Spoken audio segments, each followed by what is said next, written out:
I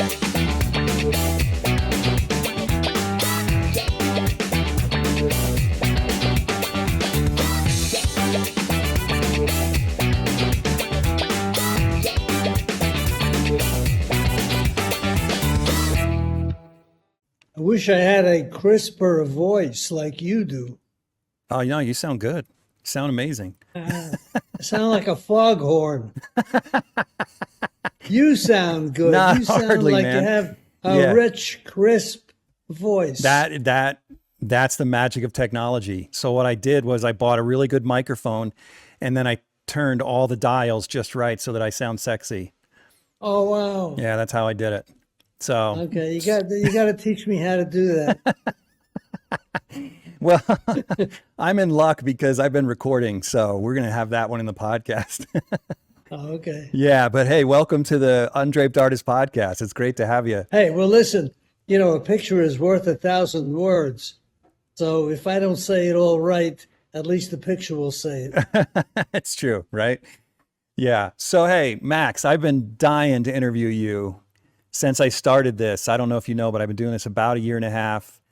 And No, I did not. yeah, and I've been dying to interview you because you're a legend. So when I was in college, it was artists like you and Burton Silverman that were the people we all looked up to, the people that were like, okay, these guys are doing some amazing art. And you were a huge inspiration. And, I was going to a kind of a modernist school. So to see guys like you doing what you were doing made me personally realize that that was possible. And this was 25 years ago, almost. So thank you for that. I'll just start with that, for that positive influence and giving artists in my generation hope. And it's crazy how the art world has just exploded. Realism has just exploded. And you guys were at the forefront of that. Thank you. Yeah. So Thank you. tell me a little bit about that. Tell me, I want to know how you ended up getting into realism when realism was so not cool. And it was, it was just a time, because about when did you start getting into art, to put it in perspective? Well, I started when I was 2. Okay. I was 2 years old, and I walked into my father's studio, and I saw the way he painted. So I took a brush, and I started to paint over one of his finished portraits. So that's when he gave me my first lesson. What was that, a spanking? And that was a spanking. That's right. Sorry, man, I stole the punchline. No, but I didn't learn my lesson because I continue to want to be an artist. So you see, and so the result is you keep getting spankings throughout your career.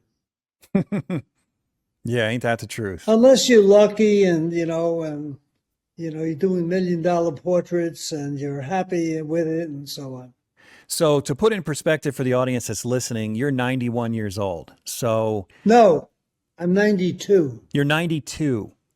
92. 92. Don't take that half a year off. So you were born in what? Is that 31? 1931, yeah. 31. So if you were And 2 years you know old, that, yeah. at 2 years old, you're in 1933. Picasso is a big hit at this point. I mean, you're not. Yeah. This is a different time. How'd your father, frankly, how'd your father stay in realism? I mean, what kind of work was he doing? Well, I'll tell you about him. And of course, when we show the paintings, I can elaborate even Well, we can more. show them anytime you want. If you want to show your dad's work, should I pull up some of your dad's work? Yeah. I mean, the timing is totally different than I would have assumed. Oh, okay. No, But let's that's just do okay. it just off the cuff here. No, it's fine. That's fine. Let's That's fine. I want to pull it up. So No, here, let it come out naturally in a natural conversation. yeah, so here's a portrait Okay. from your dad right here. So that's a portrait.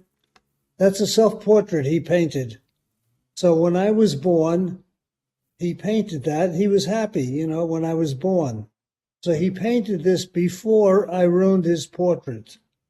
Holy moly, he's So good. that's why he's smiling. And of course, he painted it from life. And fortunately, when he went to school, the people in the school could draw and paint very well. Not like when you and I went to college, Hmm. and the people couldn't paint and draw very well or skillfully. Skill was a dirty word, if you might remember. Oh yeah. So And they wanted, yeah.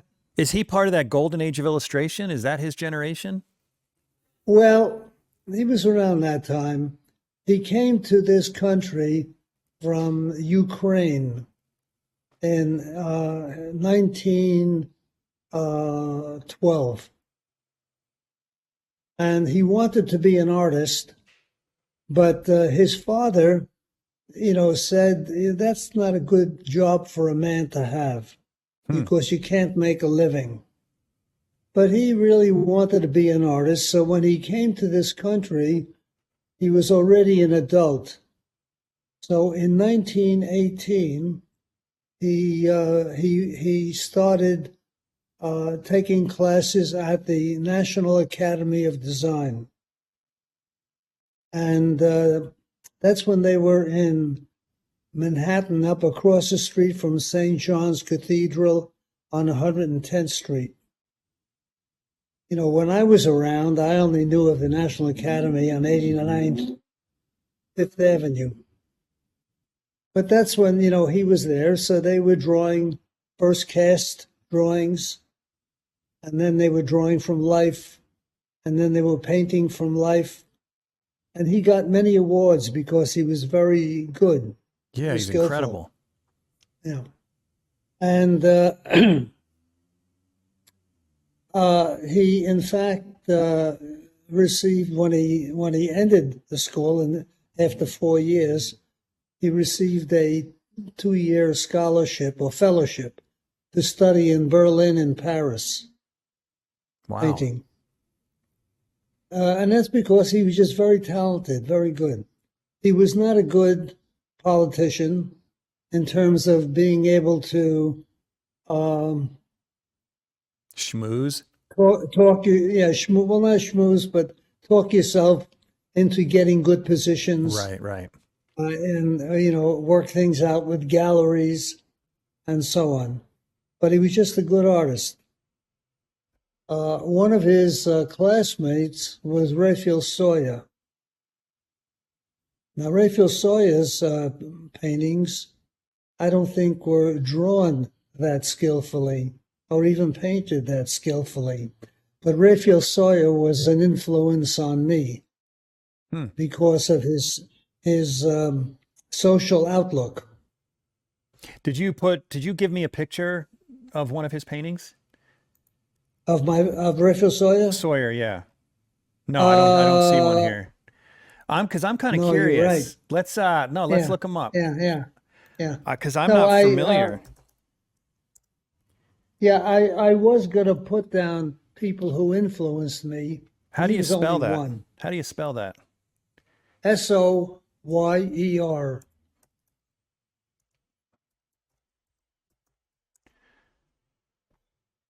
Is this him right here? That's him. Yeah, he was a short guy, even shorter than me. This is Yeah, I think okay. that's his parents. Okay. And what was interesting is that I was amazed that he became rather famous and known, and yet his drawing was not what you expected from the Academy. Right. But I felt he was very astute in terms of his human awareness of things as he expressed in his paintings. And that's what influenced me a lot. I guess at that time there were people called social realists. Mm-hmm. And he was one of them. It was sort of like an outgrowth of the Ashcan school. In fact, one of the Ashcan school painters was my father's teacher in drawing in the academy. What was his name? You know, gee, he's the one who said, "Paint what you see, not what you know." I've heard that from so many people. I don't know who was the original Yeah, author of that. yeah. I think I have it. Yeah, Charles Hawthorne. Oh, Hawthorne. Yeah, Charles Hawthorne. He's the one who said that. So Okay. he was his teacher. That was in drawing. In painting, his teacher was Ivan Olinsky. I never saw much of their work. I've seen some of their work. Olinsky had a portrait in that museum in Ohio, where I have some paintings. Uh, when you get 92, you forget names. Is that the museum where we did Hard Times? Do you remember Hard Times from 2008? Could be. Yeah. I Could can't be. remember the name of it either. So, Oh my goodness. It's in southern Ohio. okay.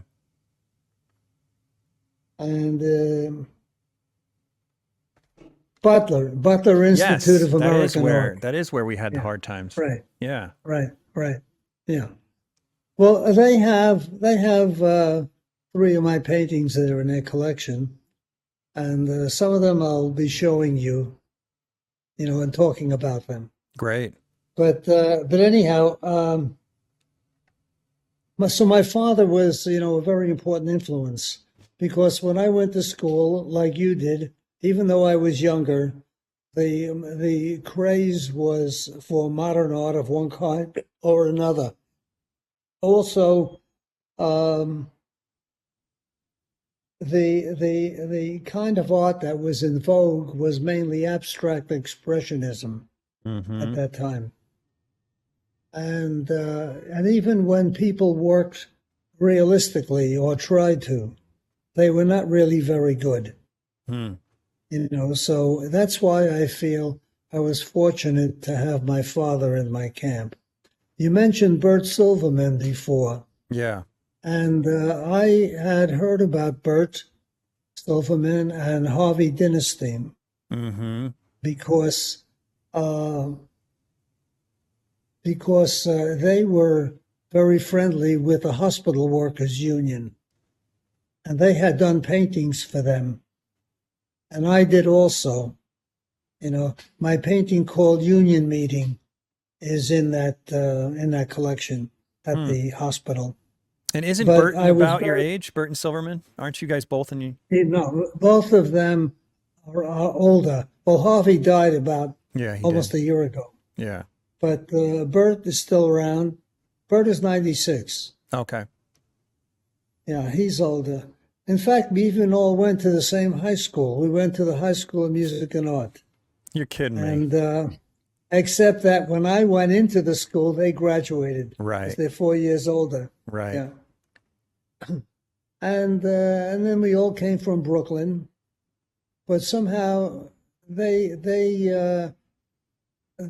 changed their accent. They I don't know if they ever spoke Brooklynese like I do. I guess I learned more of my language in it's the all street. who you hang out with.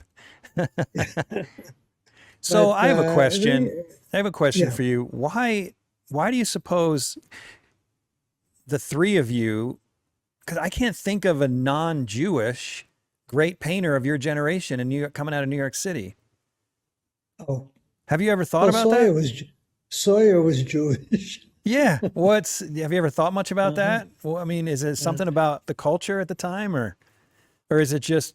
I don't know, but I think there was another factor that attracted me to them, and that is that their politics or their attitude was very, very progressive. I was very impressed with them when they went to the South to join the bus boycott by Martin Luther King conducted. And here for two white Jews to travel to Birmingham, Alabama, which was dangerous for white Jews. Jews, there's a lot of anti-Semitism then, and I was impressed that they had the guts, to do this, knowing that it could be dangerous. Wow. to join that boycott, so that black people could ride a bus like everybody else. And besides, they were part of this gallery, the Davis Gallery. You may have heard of it, I think so. where they were trying to promote realism. One of the other people there was my neighbor at one time when I lived in the city, Schickler, Aaron Schickler.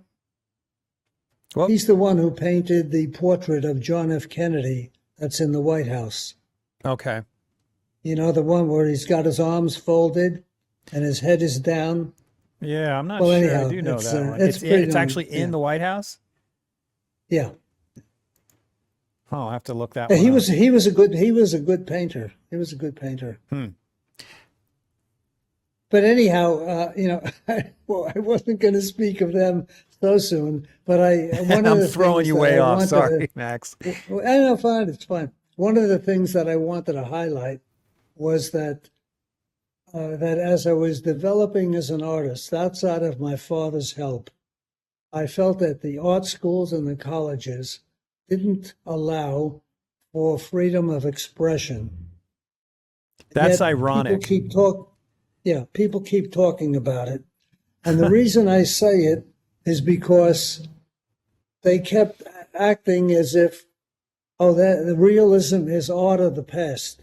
Right. And therefore, why would you want to do that? And if you want to paint realistically, go ahead. But you see, they didn't provide us with a serious program of drawing and painting from life. Right. And that's why later on, and I'll show you in the paintings also, when I was teaching at the High School of Art and Design. I know. I want to talk about this because I've heard of, Right. I interviewed Ricky Mojica, and he talked all about his experience with you before high school started, Right, regularly right. painting with you and, Yeah. and Stephen Yeah, Assail I and a was few going to others. show his work. In Yeah. fact, one of the pieces that I sent you, Yeah. Let's look at that it real was quick. not on my website, and it's a painting that he did when he was 17 years old. Yeah. He showed this actually see? when I interviewed him. It's mind blowing. Right. It And he is. said he did it all from life. For a 17-year-old kid, because we all worked from life then. Yeah. And I thought that was just amazing. And also, his background was such that he came from a poor neighborhood. It was on the west side of Manhattan in the 90s. And anyhow, he was able to really do well. And he was very smart, Yeah. academically as well as artistically. So in this painting you're showing, that's he painted a life in a day of in a life at the arts at Art and Design. Yeah. Isn't this you So right here? he picked the art teacher. Yeah. So that's me with Yeah. the high forehead, the glasses, Yeah. and the That mustache. sweet beard. Right. And no, I didn't have a beard then, just a mustache. Well, it looks like a mustache and sideburns. Okay. Yeah. I see it. Oh, okay. All right. Yeah. And then, but he got a pretty good likeness. Got a good likeness of everybody, and he had everybody sitting there posing, like we did, because I was also doing multi-figure compositions. So, I'm assuming that but also old masters were an influence in his life. So, But he did that very well. what motivated you to do this? Because I assume the way he described it is, as I'd said earlier, it was before high school even started. They would come early in the morning and you'd be there and you'd set up a live model because the high school didn't provide these resources. So I'm assuming you didn't get paid for this extra Right. time. So That's right. what was it? What motivated you to do this, to help these young artists? Well, what motivated us, first of all, we didn't have this opportunity when we Yeah. were going through high school, even though I went through music and art high school that was specializing in art, but they too were very more modern oriented. Yeah. And and then when I went to college, it was even worse. Yeah. And we didn't have that opportunity. So I felt that it would be wonderful to give students today, or at that time, this opportunity, to draw and paint from life. Now, that was not part of the curriculum. So, but they allowed us to use our schoolroom, for that purpose. So Ricky and a bunch of others like Steve would come in early in the morning, 6:30, and paint until 8:30, and then go to their regular classes that the school had on their curriculum. And the students also did not get marks. Now, when students go to school, they would usually get marks as an incentive, just like teachers would get money as an incentive. Right. But here there was something higher than that.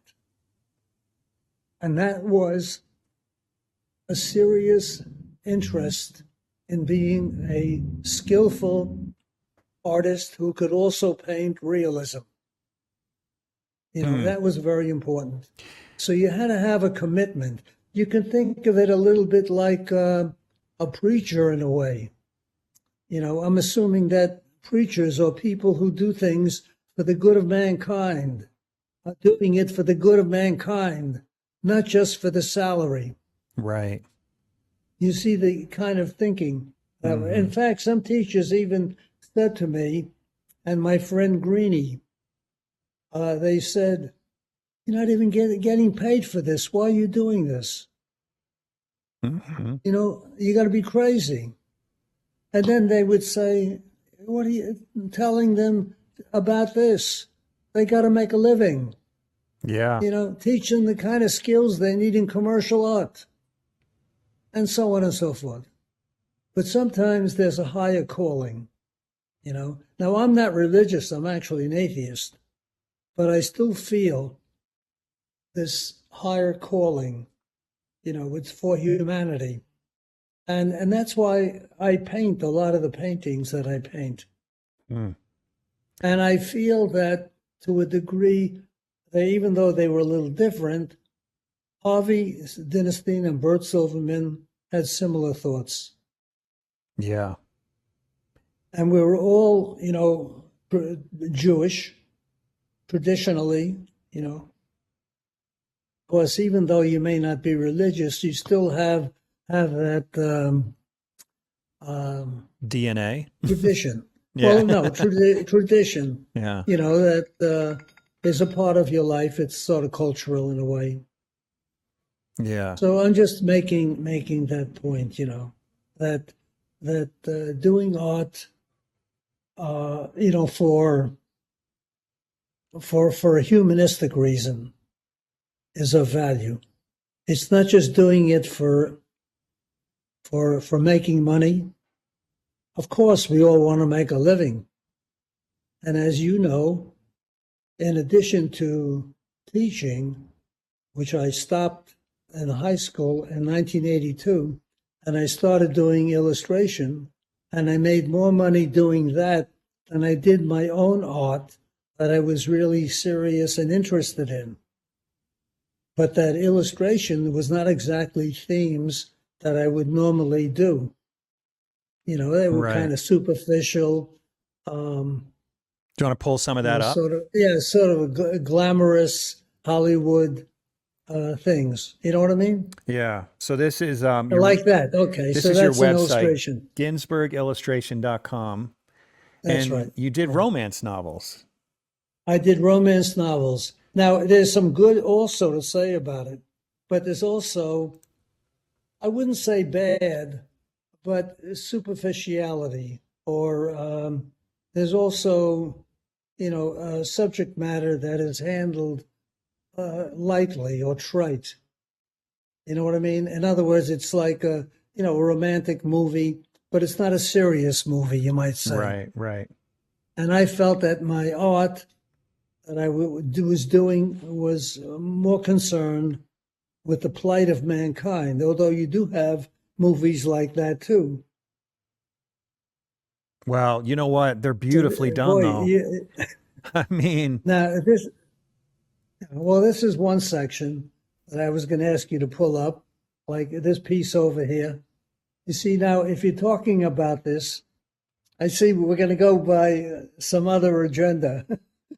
This is not what I had planned, but this is fine. It's very natural, and you're a good questioner, so you bring it out Well, I'm in very people. curious about you and your career, so it's easy. Yeah. Okay. Well, over here, the art director gives you a theme. What the book is about. I never read the books, so it didn't even matter. Right. But they give you an idea. Well, this is supposed to be mountains, in some part of America. The guy has dark hair, and the girl has blonde hair. And of course, you assume, unless they tell you otherwise, that they're, white Anglo-Saxon type of people, what many of us call the Americans. You don't think of Native Americans like that, Right. right? I mean, it's just the ridiculousness of it. But the point is that it's still skillfully done.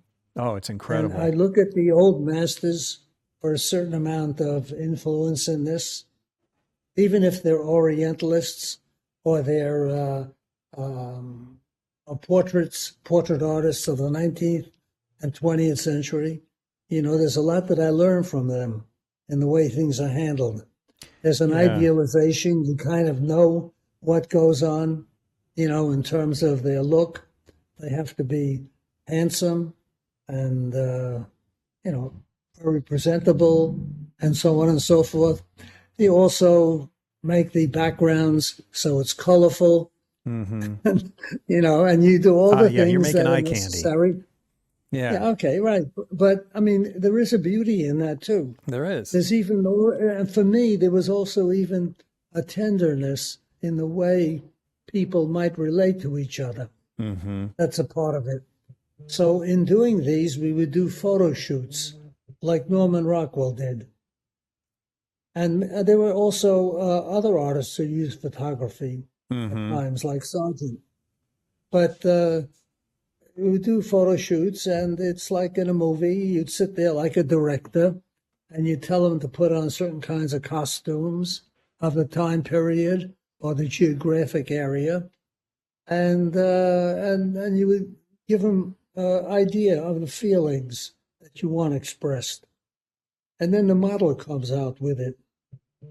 When you take a lot of photographs, and then you pick a few. You do some layouts, the art director picks one, and then you go ahead and paint it. Now, most of these were painted on illustration board. Some were on canvas at first, but it didn't matter. Is it gessoed illustration board, or are you just going right on the board? Okay. Yeah, we get the board. They're on 30 by 40 sizes or 20 by 30, and we would staple and tape the board to a stretcher. Oh, you would? A wooden stretcher. Really? Yeah. Yeah, because if you gesso it, it would curl. Oh, that makes sense. Yeah. Yeah. See, so then also you can go right at it with the paint. And just as Norman Rockwell did and many others, we would then trace the images from the photographs. Save time. To save time, and for many, to get the right drawing and proportions. Right. But I've seen you paint. You would sometimes stray. What? I've seen you paint, though. You know how to draw. Yeah. Well, there's something in that too. And I'll come to that later, because my drawing in there is more alla prima. See, here in tracing, we would use a pencil.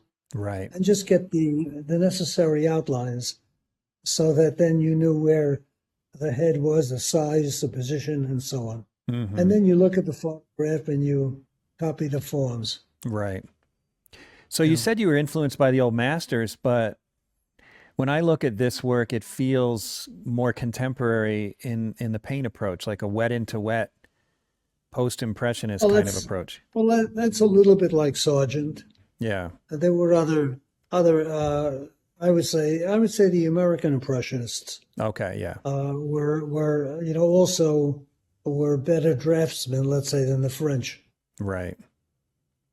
Yeah, so you're not looking at Rubens and Rembrandt and that sort of thing. It's more the No, well, no, yes, I was looking at Rubens and Rembrandt, okay, but at different times and right. for different purposes. You see, for something like this, I wouldn't look at Rembrandt. I might observe some Rubens Yeah, and some other old masters and get some ideas, okay. and sometimes there was some where I literally got ideas. Who is this Regency painter, Fragonard? Mm-hmm. He's a French painter in the 18th century. And there's a painting he did of a woman looking very beautiful and lounging on a swing, and she's swinging, and the suitor is on the ground, yearning for her love. Mm-hmm. I don't know if you ever seen that painting. I So haven't. there was one illustration I did where I had a girl sitting on a swing, and I think she even had a pink dress on, and a guy behind her pushing. It might be in one of these. Hmm. Not sure. Would it be under You have fiction? I've to. got fiction here. Yeah, it would be under in this category if it's here, unless Yeah, I doesn't didn't look put like it it's in. here. No, Now maybe this it's in this another section's section. impressive. Some of these are really complex. Yeah, well, this one is. Yeah. See, over here I used the three models, and two men and one woman. But then, the publishing houses didn't want to pay that much for models. So we'd use the models and they would take different poses for different people. You see, so you can Yep. tell, which man I repeated two, three times and which one I repeated for the other guys. Yeah. You And got the a one repeat woman was here, the other people. Change the repeat hair a here. little bit and so on. Yeah. Yeah, but you never notice. I do the same thing in my biblical work, and no one ever notices it until I point it out. Because they're looking at the Oh, story. They're not looking at the yeah, right. Of course. characters and Now, also, I looked at Sargent a lot of this. mm-hmm. The way he handled things, because for one thing, Sargent dealt with these kind of upper class people, Mm-hmm. and also with this kind of a background at times. So I look at, for example, at the way the tones on the wall are, Yeah. and comparison to the light on the skin of the people, so that they would project light against the background. Well, those are issues that I'm sure you've come across in your own paintings. Oh, absolutely. Yeah. Absolutely. Okay, and then so I'm just going to flip through a couple of these. I just want to give people a taste of Sure. Now, everything you you've see the done. one up there, the two black girls in the subway? Yeah. Next, yeah, that one. You see, now that one was one of the first illustrations I did. Really?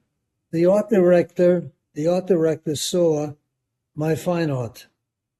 This was done in 1981. I started doing illustration around this time. So he saw my fine art. So he figured there was a book written by a black author about young black women in Harlem. Wait a minute, just to be That's in clear, New you York you didn't City. even start illustrating till you were 50? Yeah, 49. Yeah. So you taught before that and then moved into illustration. Yeah. Officially, I taught from 1960 to 1982. Okay. But I started doing illustration because a classmate of mine from high school, who became an art director, saw my painting in the Society of Illustrators. I happened to put a painting in there. And he remembered my name, because I was the same age. He was in my class. I mean, he used to envy me as an artist, but he had other abilities, but enough to get into the school. But anyhow, he saw my painting and asked me if I would want to do illustrations. I wasn't sure, but I said, okay. And I guess I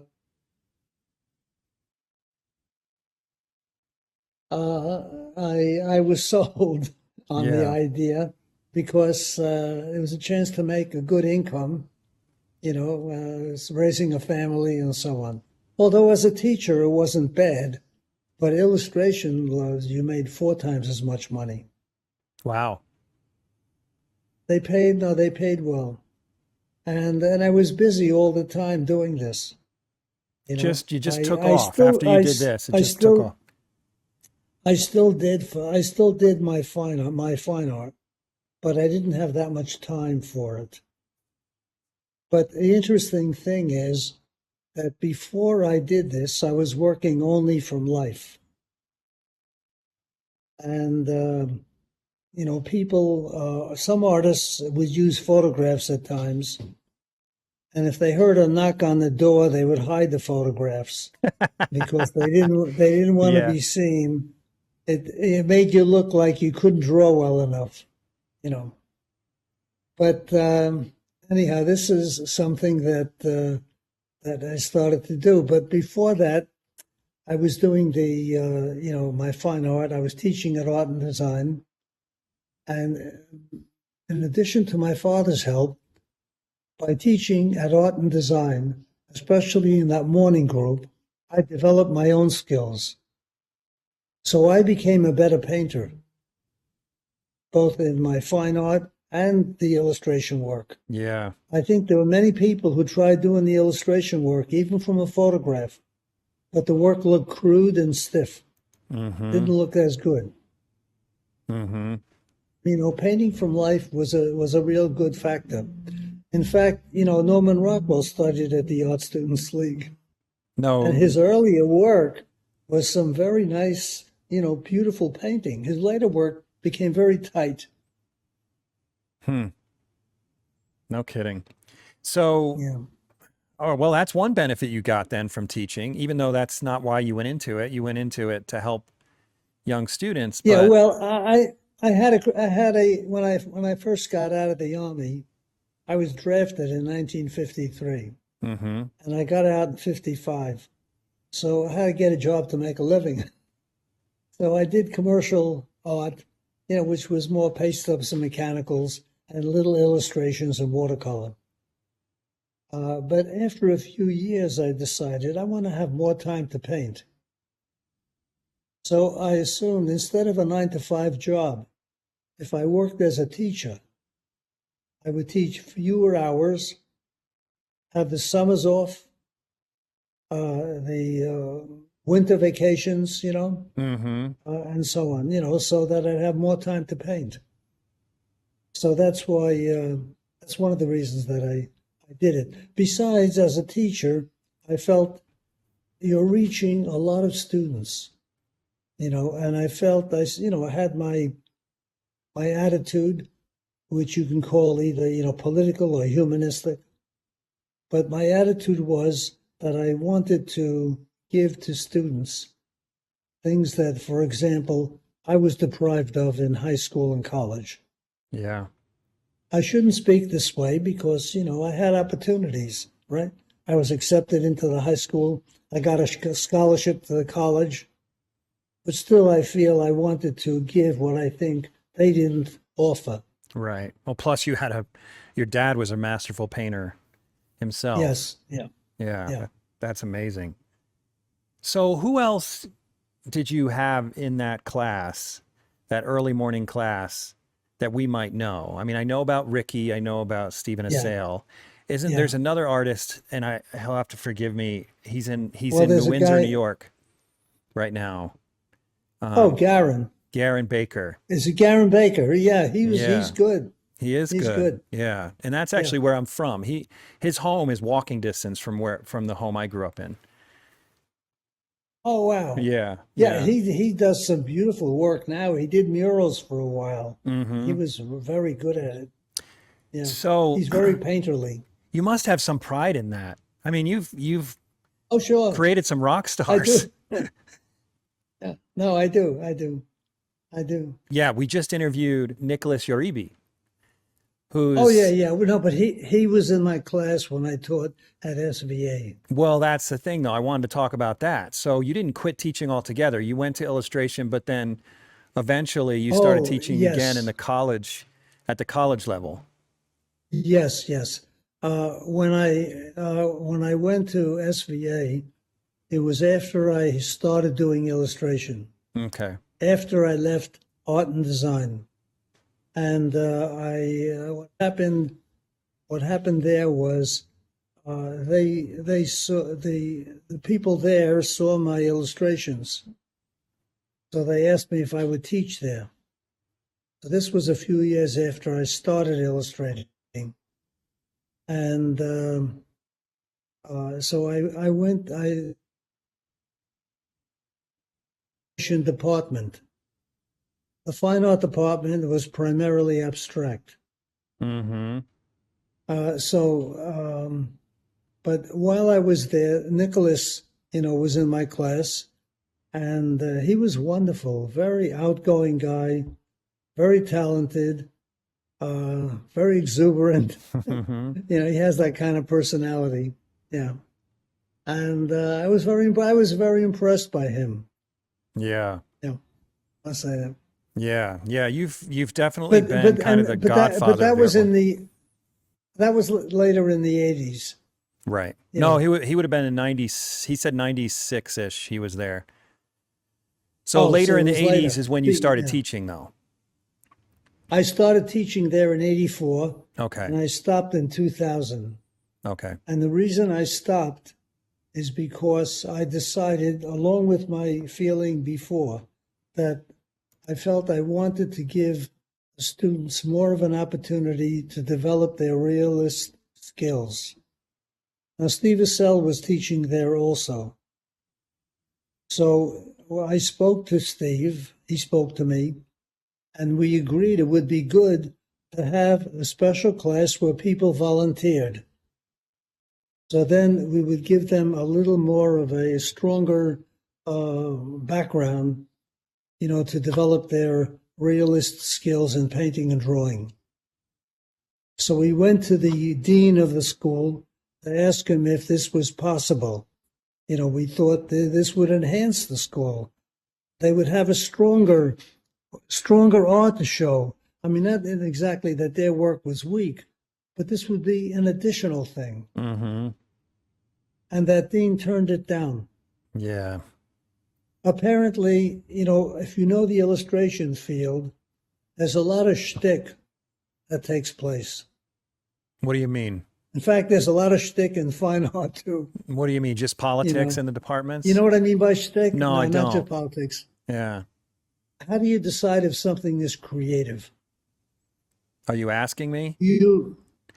Well, it's a Okay. rhetorical Okay. question. Okay. It's it's got to be different. It's got to be, quote, creative.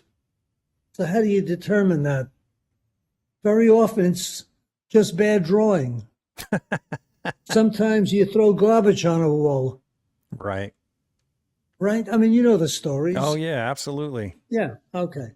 So that's the thing. But if you just have a sincere program of working realistically and skillfully, that should do it, Oh, sure, it doesn't mean that you don't deal with ideas and expression, but you just don't have to harp on this other thing that I call shtick, which some people say is creativity.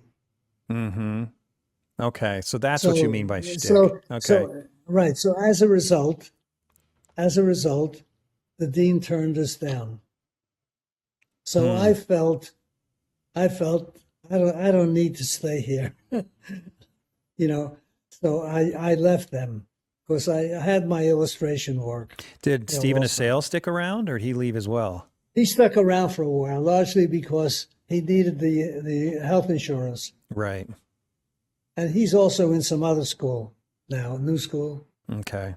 Not new school, I forgot what they call it, New York Academy. Right. Yeah, but he stuck around, mainly for that. But I just walked out. And besides, in 2001, I think I had enough of illustration also. Really? I wanted to do my fine art.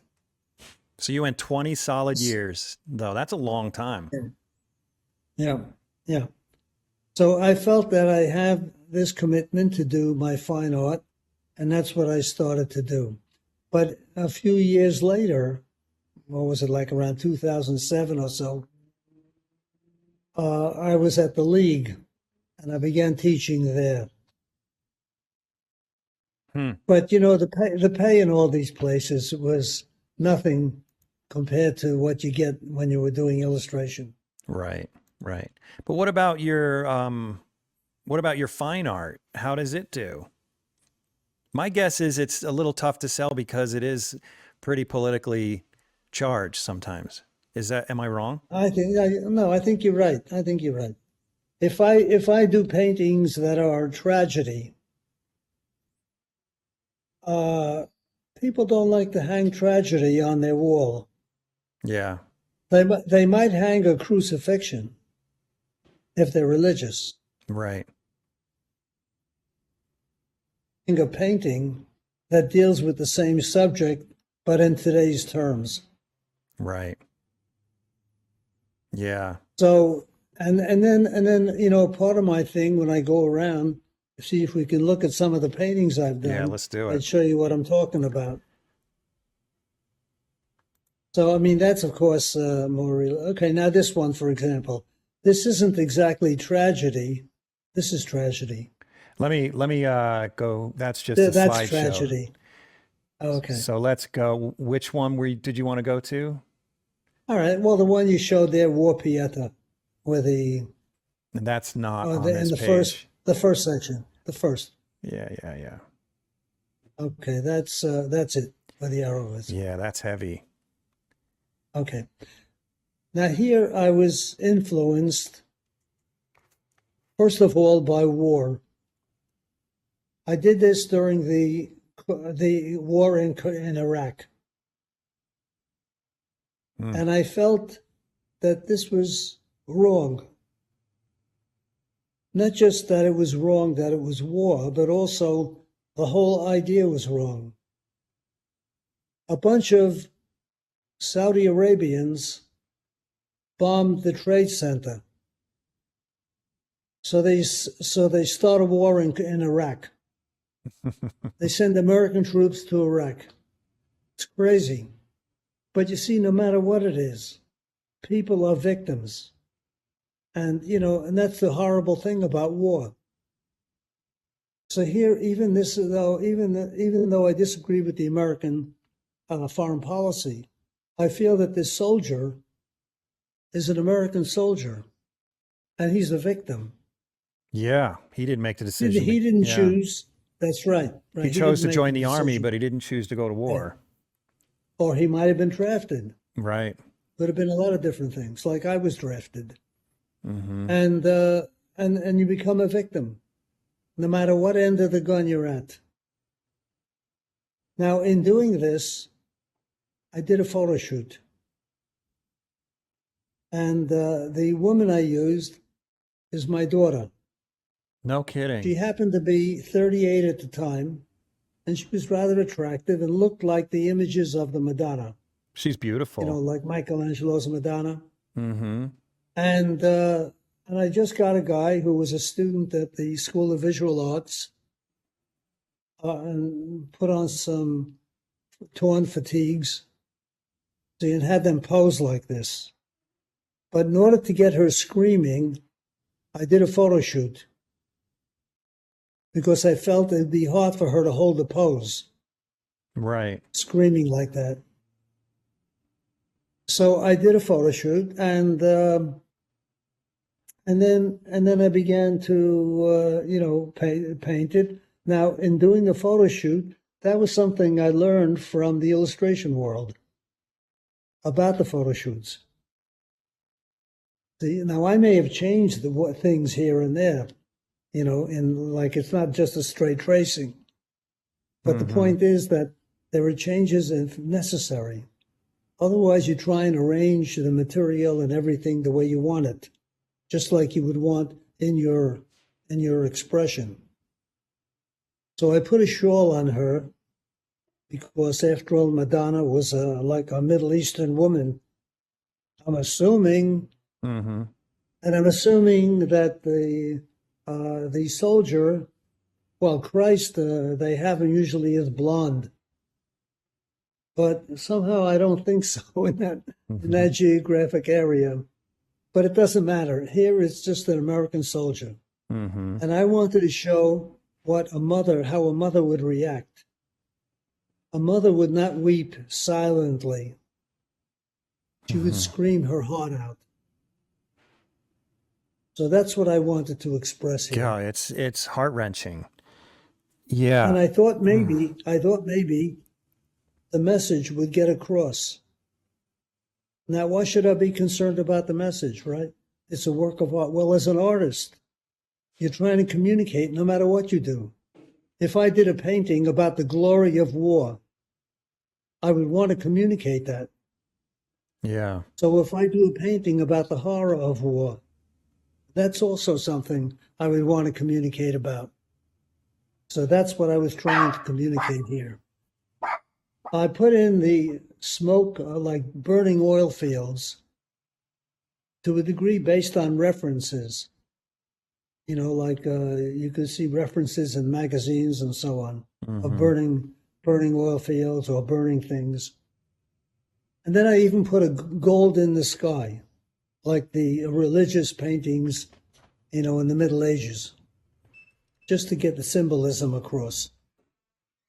Because I wanted to make that identification, that connection. Yeah.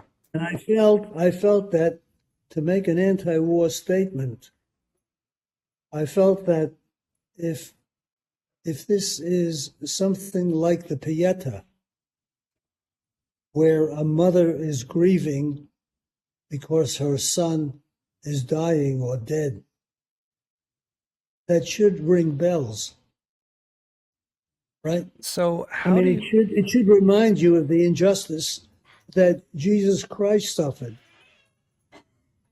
Yeah, it's interesting you compared this to or compared tragedy like this to the crucifixion.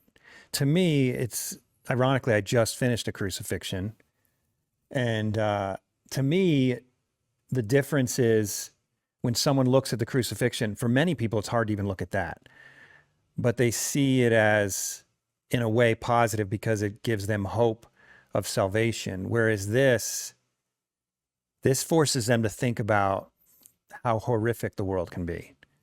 It's definitely a different kind of tragedy. So my question to you is, how do you get this work out there? How do you spread the message and how do you get these paintings seen? I mean, even if you were to sell it privately, then it's just in someone's home. But when you have an important, Right. heavy message like this, what have you done, if anything, to get it out there in front of the world? Well, the museum directors don't exactly take work in for these reasons. Mm-hmm. They take work in based on the politics and the wealth of the people who are donating. Right. Yeah. Have you seen my book? Yeah, I have it. Yeah, okay. Well, I try to bring that over to the Metropolitan Museum.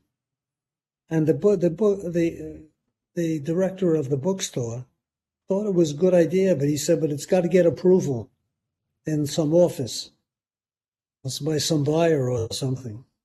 And they wouldn't give it approval. Now, Well, this painting was yeah. not on the cover. On the cover was my bus stop painting. Hmm. Well, you But could always take it to the MoMA and like piss on it in front of them and call it performance art. yeah, I would tell him Picasso influenced me. And he did. Yeah. He did influence me Well, and so did because Michelangelo.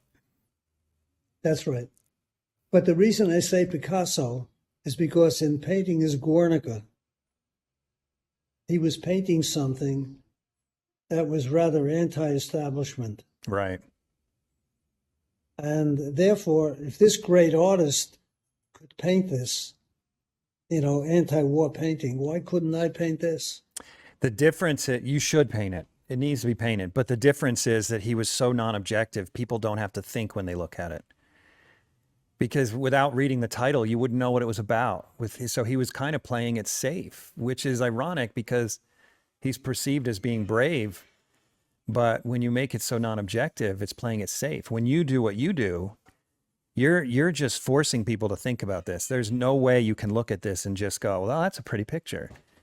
You have to think about the suffering. When you look at Picasso's painting, is that what you say when you look at it? That it's just a pretty picture? No, I don't like Picasso's work, but I know. But when you look at his Guernica, do you know the Guernica? I'm not sure I'm familiar with it. I'm not a fan of Picasso. Right, put it on. Let's pull it up. You can find them easily. Yeah. Okay. How do you spell Guernica? Guernica.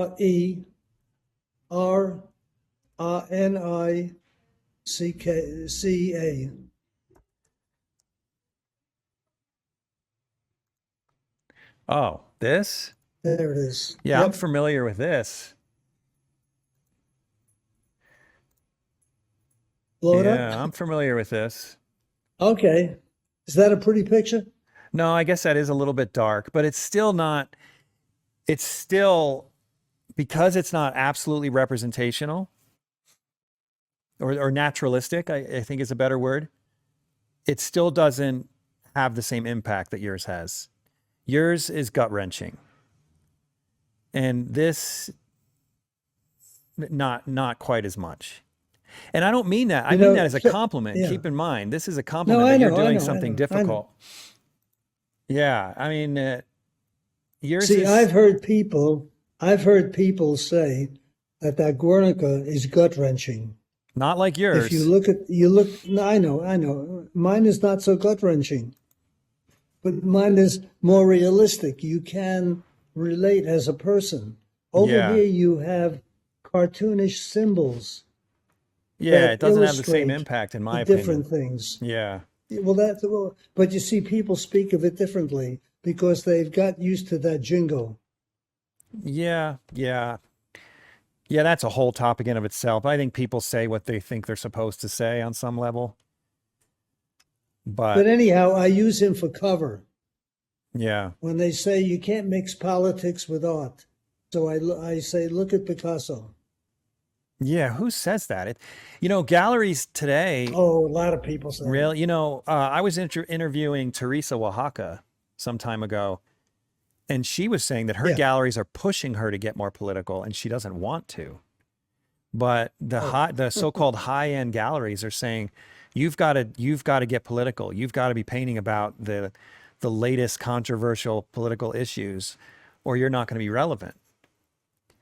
But it's, personally, I feel like, well, for one, these are certain types of galleries. There are galleries that want to play it safe, and there are galleries that want you to be edgy. But there's also safe political art, and there's also, and there's really, really in your face, force you to think, make you feel something political art. And that's what this is. And as much as an artist, I would own this because I can't feel anything but admiration for everything that this painting is. But I could see how, the average schmo would not want to walk down the stairs every day and see a gory scene like this. Right? Let me tell you what happened. What? I entered this into the ARC competition. Art Renewal Center? ARC, yeah. ARC. Mm-hmm. And they gave me the top award, first prize. It should. That's excellent. But then what's his name?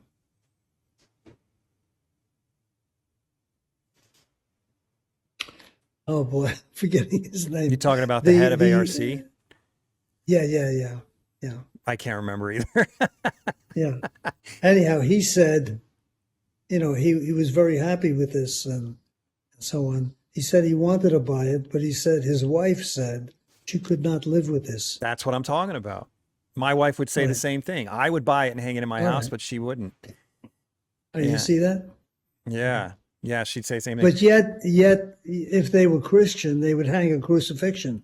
Yeah, and they would because of what I'd said earlier, because actually Yeah. most people in my faith don't like the crucifixion either for the same reason, but there are many that do, and I think the difference is because they see it as providing hope, whereas a painting like this is it just every day you look at it, instead of getting hope from the sacrifice of Christ, you get discouragement of how bad humanity can behave. It's like it's a different message, same gore, right? And I know what you mean. I know what you yeah, mean. and so, Yeah. but I think, I mean, it's paintings like this need to be painted. Well, one of the things that I usually say is what John Keats said: truth is beauty. And by that I mean that killing in war is not beauty, but beauty is the telling of the truth. I And absolutely. in art, just like in writing, you're telling the truth or you're telling a lie. A lie is sweeping all the stuff under the rug. Or you're saying nothing. Yeah, I think that's Yeah. another option. Yeah. yeah. And I think that artists should have the courage of their convictions. If their conviction is throw garbage on the wall because it might make $1 million, that's their conviction. I'm not saying they don't have right to their expression, No, they do. but I should have the same right. Yeah. And yeah, that's why I said it's ironic that you were told at the school you taught at that you're not expressing yourself, or that you should be expressing yourself. And who defines personal expression, and who decides what it's supposed to look like, whether it's supposed to be No. representational? The objection there, at the School of Visual Arts, was that to have this separate program. No, I that was talking Steve about and the I school would do. before that, where Stephen Assail and Ricky Mojica, you taught them. I was under the impression that, Oh, you mean at Art and Design, the high yeah, school? that you weren't expressive enough. Realism is old hat. And Yeah, just let's go along with what's in vogue. gotcha. And maybe they really believe what was in vogue was better. Well, let's look But at, I think that they should have given us an opportunity. I agree. All right, let's look at something else that's meaningful to you. I just want to point this out real quick. This is Yeah. the one that won first place, or the Draper Prize, Right. a little while ago at the Portrait of America. Portrait Society. Yeah, that was Yeah. awesome. And it's impressive because it's a small painting. I know. Yeah. I'll tell you, I was very impressed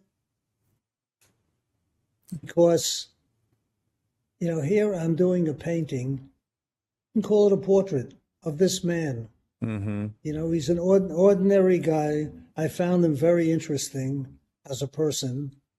In fact, I met him at Occupy Wall Street Mm-hmm. protest. So I said to him, you look interesting. Would you pose for me? So he posed, and I did this painting. And I thought to myself, I'm going to enter it. Probably wouldn't get anything because a portrait is usually a painting of a wealthy person who often buys the painting. Mm-hmm. So here I show this, and the guy doesn't even have a shirt and tie on, and then they give me a first prize. That said to me a lot about the Portrait Society. Oh, yeah. They're That they, very their open-minded. their principles are more human than just dress up. Absolutely. In fact, it's pretty uncommon for a standard traditional portrait to win high praise. It's often something a little bit different. Yeah.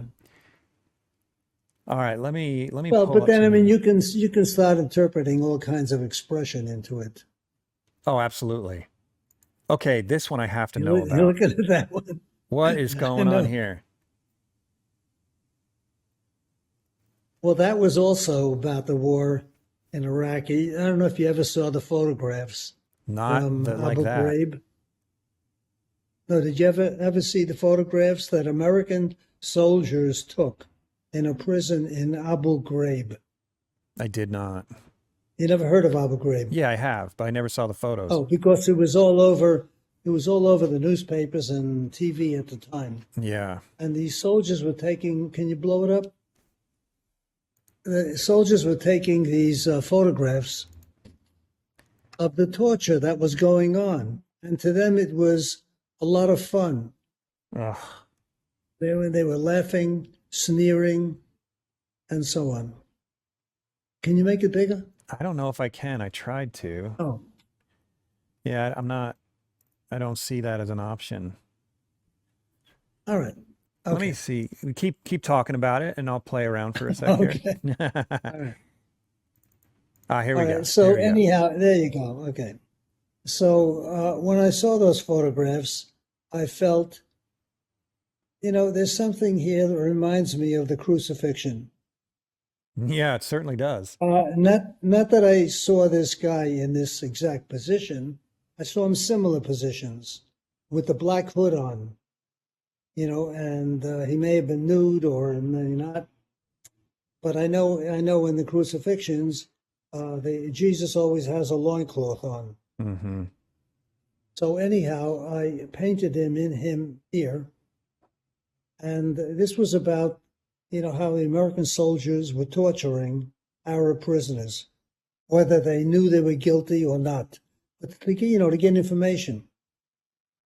So you torture and humiliate, and these photographs showed that very clearly.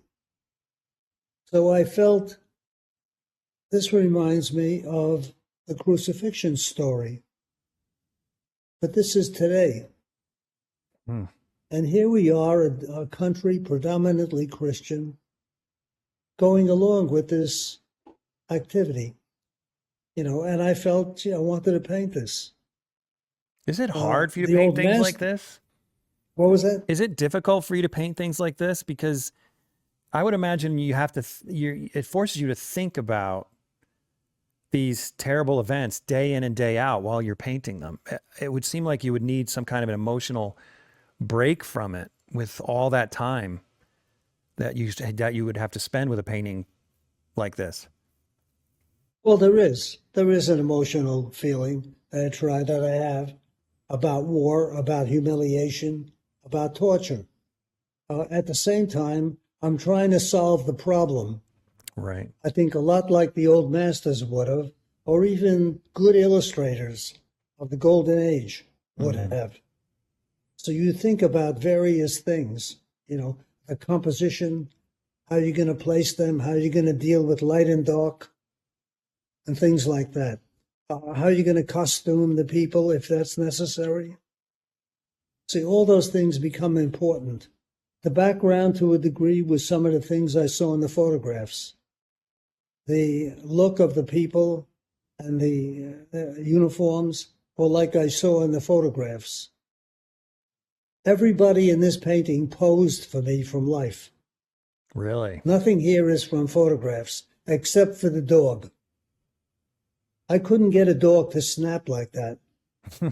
But in the photographs that the American soldiers took, there was a photograph of a dog, just like that. So that dog is painted from one of those photographs. No kidding. And here in painting this composition, I wanted to put the man, with that black hood on, because it was what I had seen in many of those torture scenes. I also wanted to make him nude without the loincloth, because I don't think the soldiers would have cared that he has a loincloth on, or they probably would have taken it away. After all, humiliate the guy even more. I also knew that Arabs are circumcised, like Jews. Aren't The guy circumcised. who posed, what? They're not circumcised, you mean? Or No, they they are? are. Oh, they Oh, are. they're not. They're not. They're not. They're Okay. not. No, Right. Arabs are not. And since I'm Jewish, I know what it looks like. Mm-hmm. So, of course, I'm just painting it the way I think it would have been. Mm-hmm. I didn't see a photograph like this exactly, but I saw photographs very similar with the feces and the blood on the victim. I saw the women soldiers with their thumb up, and they all had gloved hands because they don't want to get contaminated. Man. So you see, I'm expressing a number of things. You know, it's anti-torture. It's against humiliation of people. You know, giving them a certain kind of dignity, and so on. Hmm. So that's what made me do this. Now I've gotten some flack on this. From who? Well, in the union that I had done paintings for, there was a few workers who came over to me and said, "Are those American soldiers?" And I said, "Yes." And they said, "You ought to be ashamed of yourself." And I said, "I don't think it's American or patriotic to humiliate and torture people." Well, anyhow, it would have gotten into an argument and so on, you know, and they were much bigger than me. They outnumbered me. Mm-hmm. But I felt strong about what I felt, what I painted about. So where is this painting now? Now, it's in my studio. Oh my goodness. I don't know if a museum is going to take it, and I don't think anybody is going to want to hang it in their house. You know, and you're welcome to come over and take a look someday when I come back when home, you visit New York. When I come home to visit my parents, I'm coming to see you. If I haven't had time to think about this particular war in a long time. I mean, it's been, now we've got new wars to think about, right? But similar issues. Israel and Gaza. Right. Mm-hmm. You know, but the thing is, when I react to this, whether I agree with your politics or not, and the reason I say I haven't had time to think about it is because I'm not sure how I feel. I have so many mixed feelings. I'm one of those people that tends to empathize with both sides on some level and I'm not sure what to think a lot of the time. But when I look at this, I'm not offended because you're telling me that you're painting something that happened. So even if you disagree with this with your politics, even if you disagree with your politics, you can't hold you accountable for painting something that actually happened. No, right. That's how I see it. I mean, where's the crime? Right. So that's why if something terrible happens, sweep it under the rug or deny it. Yeah. I mean, you could be 100% supportive of this behavior. But these were photographs based on photographs that American soldiers sent. That's what I'm saying. I mean, even if this gentleman just said that you should be ashamed of yourself, my opinion is you didn't make it up, right? It's a documentation of what's actually happening, regardless of what your politics are. Where's the crime? I don't understand that. Yeah. Well, man, this stuff is heavy though. So tell me, I know a little bit about some of these because I do have your book, but I want you to tell me as though I don't.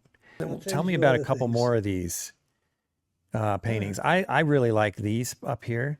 Okay, put on the bus stop. Yeah. Okay, now over here, it's just the opposite of what I just painted. Mm-hmm. Over here, this is more like what I feel is the beauty of America. And the beauty of America is that you have people from all over the world are able to live together. Over here, they're at a bus stop because at a bus stop, you get all kinds of people coming together to take the same bus. And at least you can get on the bus and sit anywhere. You know, you don't have a Jim Crow situation like you had in Birmingham some years ago. So that is the beauty of America to me. You know, I keep thinking of what Emma Lazarus wrote in the Statue of Liberty. You know, give me your tired, poor, humbled, yearning masses to be free. And that to me is especially meaningful, not just because of how I feel, as an American Jew in New York, who, when I was a kid, faced anti-Semitism. And the point I'm making is that I want to get the reality of, as I said, what is the beauty of America? And it's all kinds of people living together, in harmony, even though they come from different traditions and they're of different races and religions. That is important to me. But at the same time, I'm trying to paint people with their identity, not just as part of the groups they're from, but also as individuals. So I'm not painting mannequins, but I'm painting the individuals of the characters. Now, to that degree, I had models pose. Every single person here posed from life. No kidding. Wow. And Even in that this way, is Ricky, right? Ricky Mujica? That's Ricky. Even That his was a good daughter and likeness he of him. posed like this? Yeah, well, his daughter was fidgety. I took a photograph of her. Oh, okay. The woman in the center with the yellow hat is my wife.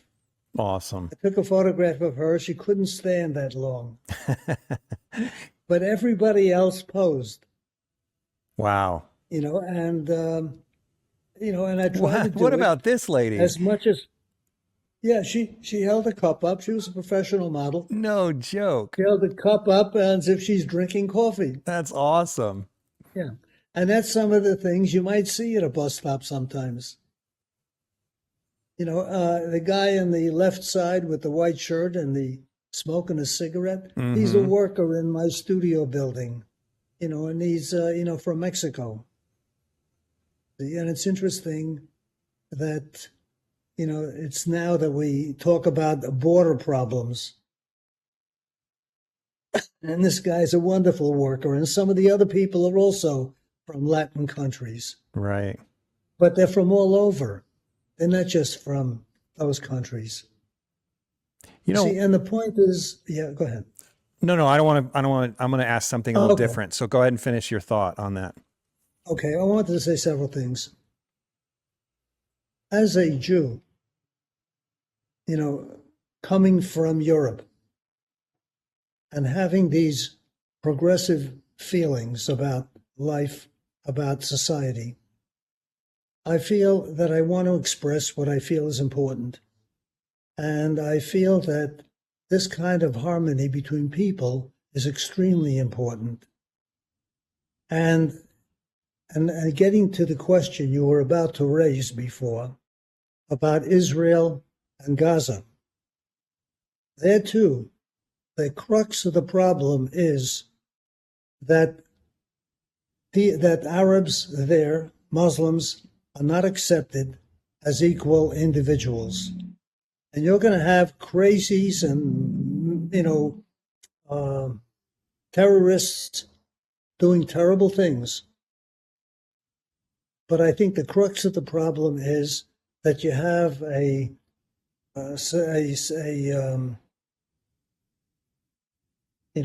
situation where Arabs don't have equal rights. I mean, there are settlers coming into Arab homes on the West Bank, kicking them out of their homes because they take the attitude that as Jews, we have the right to this place. You don't have the right. That's terrible. Even if you have religious reasons for something, which is a Zionist issue. But I think the basic human feeling is that people have to learn to live together and live in a democracy. And a democracy is not a place where some people have rights and others don't. So that's my attitude about that. Yeah. Sure, it's terrible what Hamas did.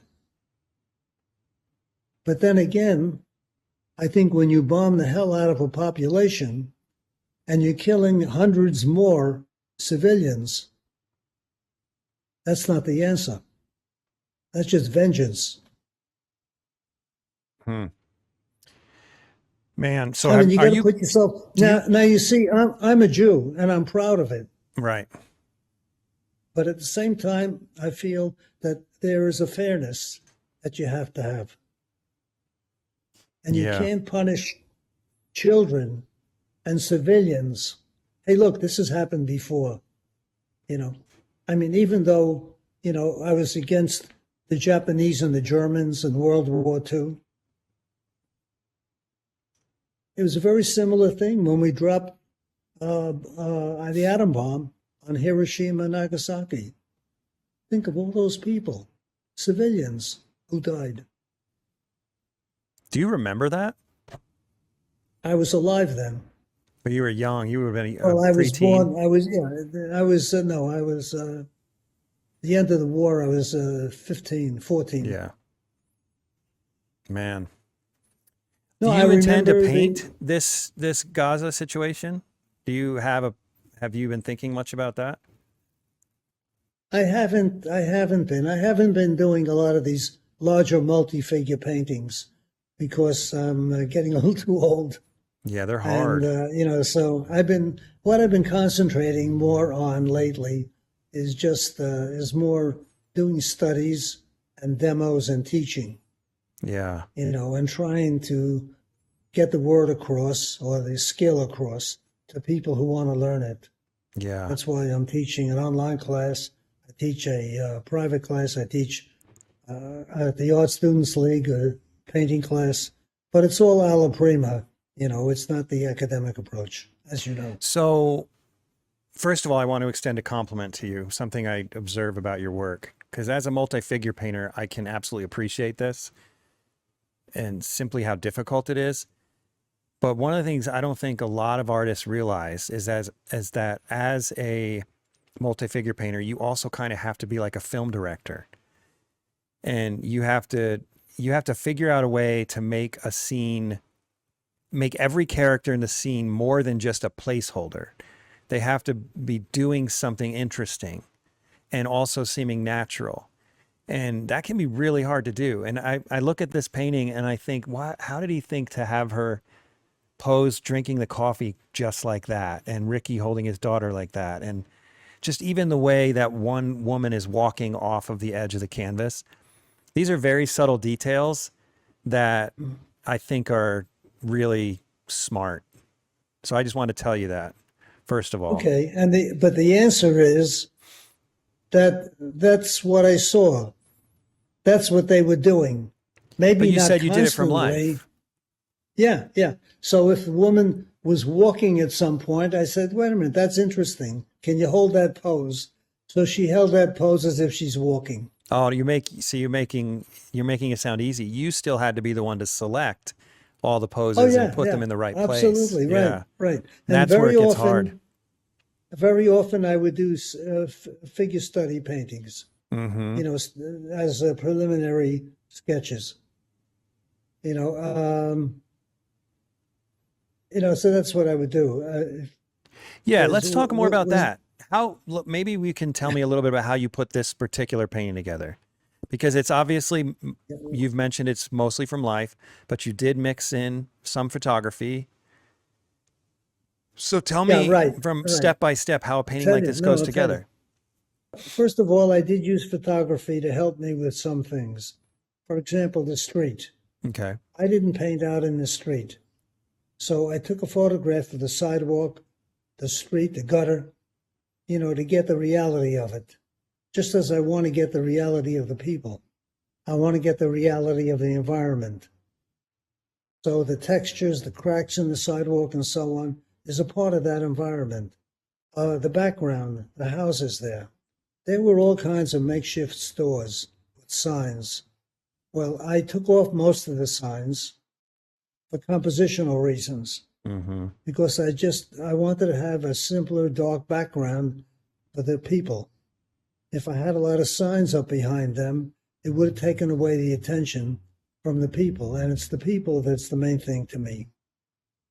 So if you're So setting it's up a what scene from a photograph, so you photograph this place, how do you get the figures that are posing in your studio to have a similar perspective to the photograph and sit in the space properly.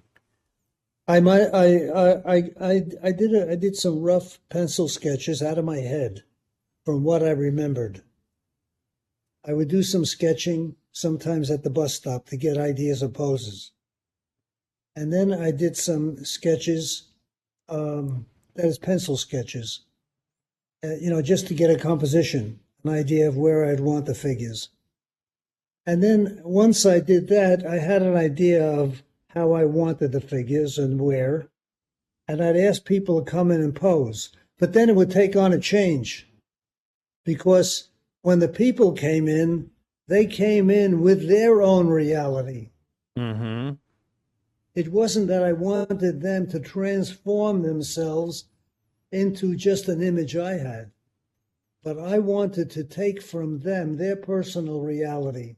That's what makes them not a mannequin, but a real person and still part of the whole group, Mm-hmm. which is realism. Just as if you're painting, let's say you're painting somebody's head, a portrait, and you're painting someone's nose. Yeah, it's similar to other people's noses, but if you can't get that unique quality, you're not succeeding.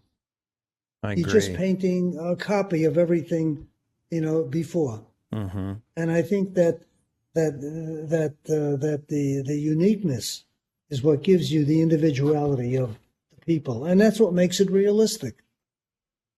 I totally agree with that. I am a stickler Yeah, I know about. you do. I've seen your work. Well, and people will often ask me when I'll do a multi-figure painting, why are you so worried about getting a perfect likeness? It's not like the viewers are going to know who this person is. And I say the same thing, a similar thing to what you've just said to me, because if I capture the character of this individual, it makes him feel more alive, more real than if I just do a generic human. That's right. But it doesn't have to really look like the person, as long as it's convincing as an individual. Yeah. But don't you agree that it helps to get there by making it look just like Oh the yeah, person? yeah. Yeah. So like Oh Ricky, yeah, you nailed him. I mean, because I knew for sure that was Ricky. yeah, Yeah. that's true, right? That's true. Yeah, all the likenesses there are pretty good. Yeah. Even my wife's, although she's in the shade, and in the shade things are a little bit smudged. Yeah. Okay. So you've got the sketches to lay all the people in the proper place. Where do you go from there? Um, what I do is this: when I have the basic idea, and just in pencil, before people have even posed, I'll ask the people to come in who I think I want as models, and they will take a pose, and I'll paint a study of them, and then I'll look at that, and then make a grid, Okay. so I know where I'm going to fit that person into a larger grid on the painting. And then when I start the painting, I will ask the model to come in again and paint them from life onto the large canvas, just like I assume the old masters did. Mm-hmm. Yeah. So the grid So helps I you to mean, make so sure that's they're in the right place. You've got the yeah, right scale, the right yeah. proportion relative to the environment. Then you have it locked in and you can bring them in from life and not have to worry about that while you're paying them to model. Yeah, well, you have them basically in the right place. Yeah. But as you're painting from life, things are going to change a little bit. Right. So you go with those changes. Right. Because the main thing is not the sketch you did. That just gives you a basic idea. The main thing is the model that's posing for you. Right. Okay. You're not painting the larger painting from the smallest study. The smallest study is just to give you an idea of what the pose is going to be more or less like. Do you do a color study to make sure that the painting is harmonious before you start bringing in models? Sometimes I do. And do you do it in I oil? don't think I did in this case. Okay.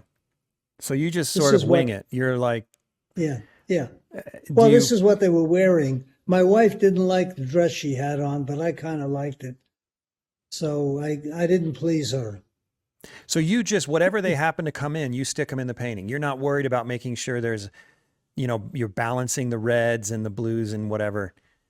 Sometimes I do. Sometimes I would, yes. Okay. But I you would change start things with here what and they there. come and what they offer you. Yeah, And then if yeah, necessary, you'll change it. yeah. And sometimes I'll change positions depending on the shading or how that looks. Like, for example, the shading that crosses the woman in the yellow dress drinking coffee. See, there's a shade right across her midsection. Now, I like that compositionally, Yeah, that especially is as it cool. relates to the other figure or the fellow in the front with the white t-shirt. Mm-hmm. Yeah. And then over here, you could technically have dragged that shadow and put this girl in Ricky's shadow, but you chose not to, which is interesting. Yeah, no, it would have been too much. Yeah. Over there, the shadow went across, and I didn't. I just let it taper Yeah, because I I know. wanted the dark legs of the beggar to stand out better. Yeah. And then That if was a you good notice decision. the girl behind, who happened to also have been a student of mine in art and design high school, Mm-hmm. uh, she's walking along, and see, I wanted her jeans and sneakers a little bit lighter than the beggar's pants in that position. I mean, all these things are thought out. Yeah. I love the way Sometimes you paint you denim. take them. Oh, A lot of you people, when I paint see with you. denim, it doesn't look quite like denim because it's too monochromatic, but you've put all this extra color Yeah. in it, which makes it feel more raw and like a Oh natural yeah. fiber. Yeah. Yeah. Well, you see, I'm big on texture. I like dealing with texture. Go to my still life S- section over here. Yeah. Yeah. Life, still life. Right. Okay. Okay. Yeah. All right. What do Now you you want to see look the at? one down here, over here. I This can't see your with the finger. red cloth. Okay, it's The red cloth right second here. row down. That one. Yeah. Okay. Okay. Okay. Now there is a still life, but here I also put a figure in. That's my wife. Whoa. When She's was in the this paint? Oh, background. night 77. That's Yeah. awesome. That's when I had the morning group. That's when I was learning to paint better.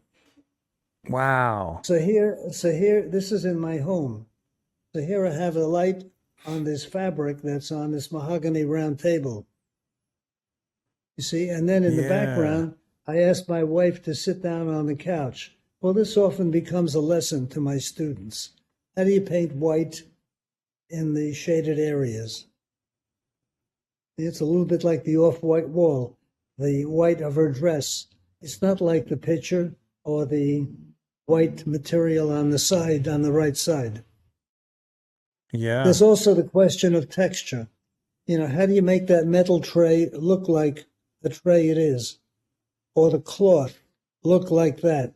Or the yellow envelope look like that paper yellow envelope? And so on and so forth. It's all a question of painting what you see. Mm-hmm. And that's where this teacher, what was his name again? Hawthorne. Charles Hawthorne said, paint what you see, not what you know. And when you paint what you see, you'll get the texture that you see. The problem is people paint what you know, what they know. So they're using some formula from something else. That doesn't work for this. I would argue it's what they think they know. That's where the problem lies. All right. Yeah. Okay. All right. But I agree with the Okay. statement because when a student Yeah. comes in and starts painting what they so-called know, what they know is Yeah. wrong. Yeah. Yeah. It's Yeah. yeah, man, this painting reminds me of a William Merritt Chase Oh, thank painting. you. Yeah, it's Yeah. just His work was a little bit looser. it was, but it's just This particular one is a bit tighter, yeah, but the figure in except for the the background. background is what Yeah, reminds me of that's loose. Chase. Yeah. Yeah, well, that's loose. Yeah. And And, this is and still in she's your in. home? No, that was sold. Oh, this was sold? Oh my gosh, I'd kill for a painting Yeah. like that of yours. So Oh, beautiful. Can we look up you some want to more of see your what's still lifes? left? Yeah.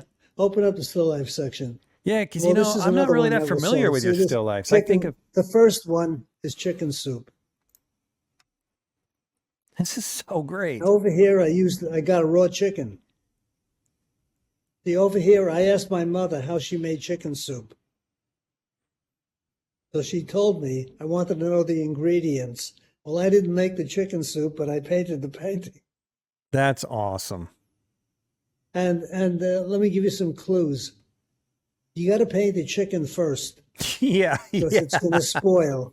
yeah. That's what they say about And painting fish. That's got to be the worst subject to paint. that's right. And metal and wood and bread can wait. So you paint the chicken, then you throw it out, wash the dish, put it back. No. Oh, Yeah, you know what I mean. You can leave it there, but it's and some things as they spoil, you can take out and replace them. That mm-hmm. depends how fast you are. Yeah, that's great. So anyhow, the point I was making is about texture, about getting the texture of these things, whether it's the texture of the onion, the kind of peels that it has, or the wood spray, or any of the parts, the chicken, the pot. But when you And say the idea texture, is you're not referring to building up body in the paint. no, You're referring to creating the illusion of the texture of that's the right. subject. That's right. Okay. Right. Right. And that's what I usually try to get the students to do. Because if they don't do that, then all they're concerned about is the texture of the paint. They're not painting what they see. Mm-hmm.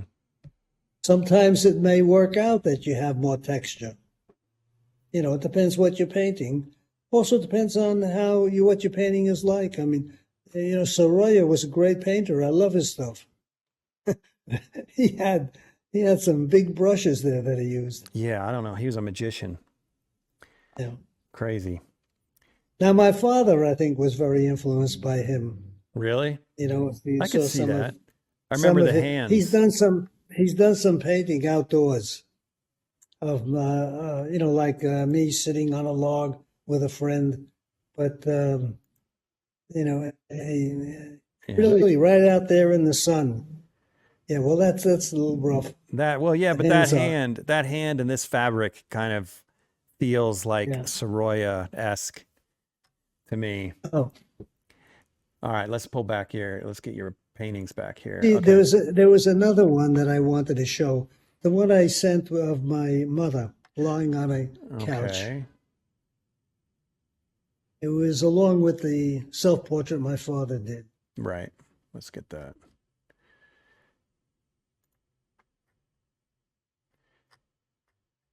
Oh, right here. There it is. Yeah. This Yeah, is it's for a your little father's work. painting. That's my father's, yeah. And Yeah. it got a glare. Now, this is something he painted in 1927, a long Wow. time ago. It's Do you hanging in own my this? house. Yeah. What a treasure. Yeah. Also, I have the self-portrait also in my house. Wow. And he was a marvelous painter. Now, I like to show this because you can see the kind of skill he had when he was a young painter. I mean, after all, he did this when he finished the academy and the schools in Berlin and Paris. And I think he was back in New York, and then they just did this when he first met my mother. So is he in his 20s when he did this then? No, 30s. He was born in 1891. Wow. Amazing. Yeah. Yeah, that's a It is. treasure that you own something like that. And there's also the sensitivity. I mean, you look at the color of her arms or skin tones, compare it to the yellow dress. It's Very similar but subtle. different. Yeah, it's just Very barely subtle, more different, red in yeah. it. Right. Just barely. Now that subtlety is something that I haven't seen in his later work. His later work was very rough and crude, but he still had a wonderful sense of color and the way he would boldly put on the paint. Do you think it was intentional or Yeah. just a product of getting older, or do you think he was getting weaker as a painter, or just intentionally? I think his eyesight was going. Oh, okay. But when he was getting bolder, he might have also been a little more influenced, even though he wanted to make a living doing portraits, which he did. But at the same time, he would see what the style is. And people seem to want things that are more brushy, not as finished. So he would use a bigger brush and swing away with more paint. Max, so I had a student who was in her 70s, and I was trying to teach her how to see flesh, how to see all the subtle colors in flesh, the subtle temperature variations. And she kept on making these little purple areas in the flesh. It was almost like blotchy, just blotchy spots of purple. Instead of having a smooth tone across a plane of the face, there would be like little blotches of purple strokes here and there. Very subtle. It wasn't like an extreme purple. It was just almost like the difference between this arm and dress. Just subtle blotches of a little bit too purple of a stroke. And then she found out she had cataracts, which makes her see yellow and everything. So what was happening was these purples to her looked gray. So she couldn't see them. Oh my goodness. Yeah, it took like a year for us to figure it out. I kept saying it's too purple. Then she'd overshoot it in the other direction because she was trusting me, but yet she couldn't see what she was doing. And it was tough, but it was a lesson learned as a teacher that you got pay attention to your students' eyes as much as their brains. But, right. Yeah. Well, let's see. All right. So can I look at a few more of your still lifes? Because I'd love it. I wasn't You familiar. can look at other things too. Yeah. Well, I want to look at another one of your figurative paintings too, but I want to pick out maybe just one or two Go ahead. Yeah. Sure. of my favorite still lifes that you have here. Like this is gorgeous. And it's 1977. So most of these, this is why I'm not as familiar. These are all older.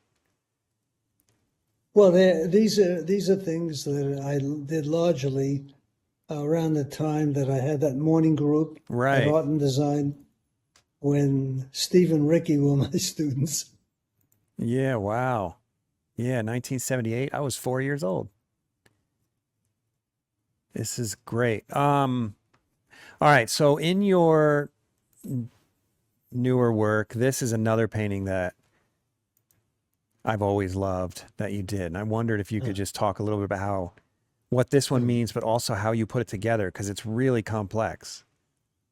A year ago, I got a prize for this at the Butler, at the Butler Museum I'm for not the Allied surprised. artists. So it's in their collection now. But over here, I wanted to deal with the issue of foreclosure, people losing their homes, which to me sounds like an inhuman thing. Oh, so this was because done. you don't have the money. Oh, was this based on the recession of '08? Just sort of. Probably. Okay. But I think it's happened. It's happened not just during the recession, but Right. during a variety of times. I just wondered if that But inspired still, it. when people are driven out of their homes for reasons that they just don't have the money, it's a horrible thing. It's unfortunate. It's a tragedy. So this is one of the many tragedies that I feel artists should paint, because I mean, especially if you have a feeling of some kind of sympathy for humanity. People shouldn't have to suffer like this, especially when you have families and children and so on.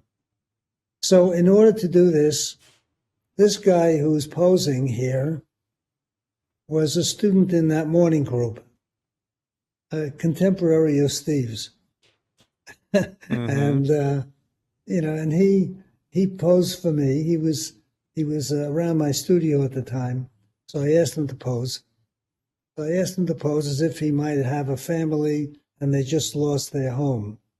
So I told him, make believe you're crying. You see, he put his hand up there. So you get that feeling.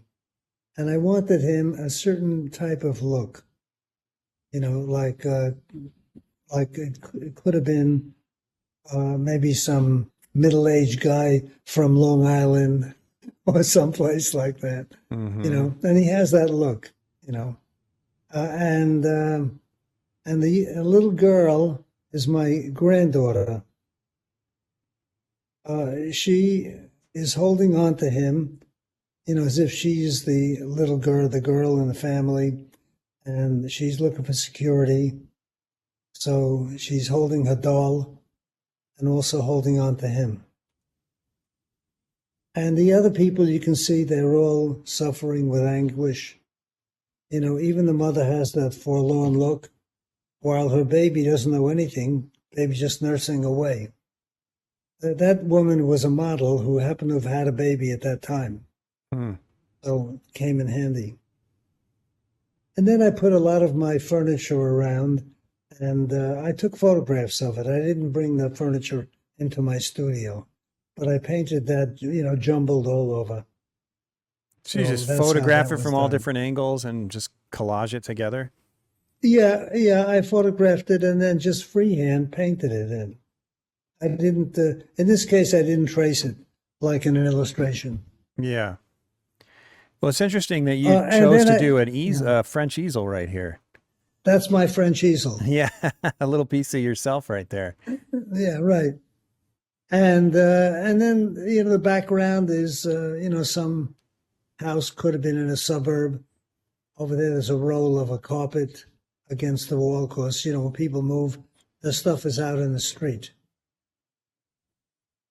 So, again, this is some of the injustices, inhumanity to man that exist that I wanted to paint. Well, I'm grateful this one's in the Butler. So this one's being seen. That's good to know. Being seen, right. Yeah, that's great. I mean, that's where your paintings belong. They belong in museums. I mean, particularly these social themes. Yeah, there are some others you might find interesting. This is really tight. Well, it's a big painting. Oh, so yeah, it's just really large. Yeah, that's something else. Yeah. This was at a peace march, and it was against the war in Iraq. You might see some of the signs. Yeah, end the war now. End the war, bring the troops home. Yeah. Money for education, not war. Peace is patriotic. That's it. There you go. Yeah. And then, so what I did is, as I was at that march, I took photographs. And then this is all done from a lot of different photographs. Now, so you picked characters from the different photographs and. Yeah. It depends on how they looked, the activity, the poses they had, which were not poses, they were candid, motions. The woman with the carriage on the left, she had an empty carriage, so I needed a baby. So that's Ricky's daughter, who's the baby. No kidding. The same girl he was holding in bus stop. But this was painted several years earlier, so she was just a little baby. So this one, it makes me want to ask the same question again. How did you manage to get the perspective on this one right when you're picking and choosing characters? Because with the focal length of your camera, you're getting some major perspective and foreshortening here. And you get this character up front that has this, kind of wide angle quality to it. The figure's almost bending from the wide angle lens, but then the figures back here are going to be flatter. So if you're picking and choosing characters, how do you just put them in different spaces without screwing up the perspective? Okay. Well, several things. When I used the photographs, I then made a pencil sketch, copying the images in the photo and assuming I wanted them in a certain position. So when I sketched them in that position, freehand, I would estimate how they should look. So you'd So the modify. perspective, so the perspective would seem right. I'm not Okay, so just to be painting clear, for those who don't understand in the podcasts, with these figures back here, the feet are on the same plane because of the perspective. You're not looking down and up at the same time. Whereas the figure in the foreground, if your eye level is around waist, then you're looking more up at his chin, but down at his feet. So his feet end up on separate planes. So what you're saying is you would take a character like this that may have been standing in the background, you'd put his feet on a different plane in order to create this illusion of perspective. Oh yeah. Oh, Really? Yeah, you would place their feet and their head where you think it would logically be in terms of where you want them in the space. Man, you nailed it. You see, Because it so looks if you convincing. notice, well, look, in general, you notice that for my height, I guess I would be about the level of this woman. See, do you see my scroll? No, I can't My see your arrow? screen. No. Oh, okay. If you go with You're the probably woman with like the this woman carriage. here. You're what? You're like 5'3" or 4 or No, a something. little taller than her, a little taller. Okay. Like, for example, the guy in the front, you go by his nose. Right. Yeah, the guy in the front. And if you go straight across, that's the eye level. Right. So everything below that is going to go higher in perspective. So the feet of all those other people are going to go higher. And you estimate what looks good for that purpose. Man. You have to consider the distance. You also have to consider whether they're a tall or short person. Mm-hmm. See, and you kind of make it up. You know, if the person that you paint is not that tall and looks taller, but it works, fine. You know, I mean, it doesn't have to be exactly the same. Mm-hmm. You see, but the point is it has to look convincing. But by using individuals, you get more of the individual unique look. And then also I'm looking at the motion of the figures, the action, you see. And things like this are important. You see the woman with the sign up and the white jacket? Right here? Yeah, that's it, yeah. You see, over there, it was interesting, the way the light hit the sign, the shade was on her face and shoulders, but then the lower part of her was in the light. Right. See? So that light and shade makes for interesting compositions. Mm-hmm. The same thing was true in the bus stop painting. So here, you know, that works all the same way. Now, also the cast shadows, you know, play a role also. The cast shadow looks interesting. That explains the figure in the ground. You know, as you know, the cast shadow explains where, you know, about the person it's coming from and the ground that it's on. Yep. Right? That's what cast shadows do. And in the foreground on the right, it's as if there are other people in the front, but so I didn't want to have just an empty space. So you consider those kind of designs, you know, to get that feeling of space, and also a composition, so it looks interesting. So it isn't just a big empty space, but it kind of continues the flow of the march. It does. Yeah. I'm working on a painting right now where I'm suggesting a crowd, but I can only fit maybe a dozen people into the space. And I did the same thing. I cast shadows from outside the borders of the painting to suggest that the crowd extends beyond the view of the onlooker. Yeah. Now you see in a lot of these, after 2000, I did a lot of paintings using photographs. Mm-hmm. See, so that I could get the natural actions, the candid action of people. This episode is brought to you in part by Rosemary Brushes. If you're one of my listeners who's a professional artist, you're already using Rosemary Brushes. But for the rest of you, come on. Take your work a little more seriously.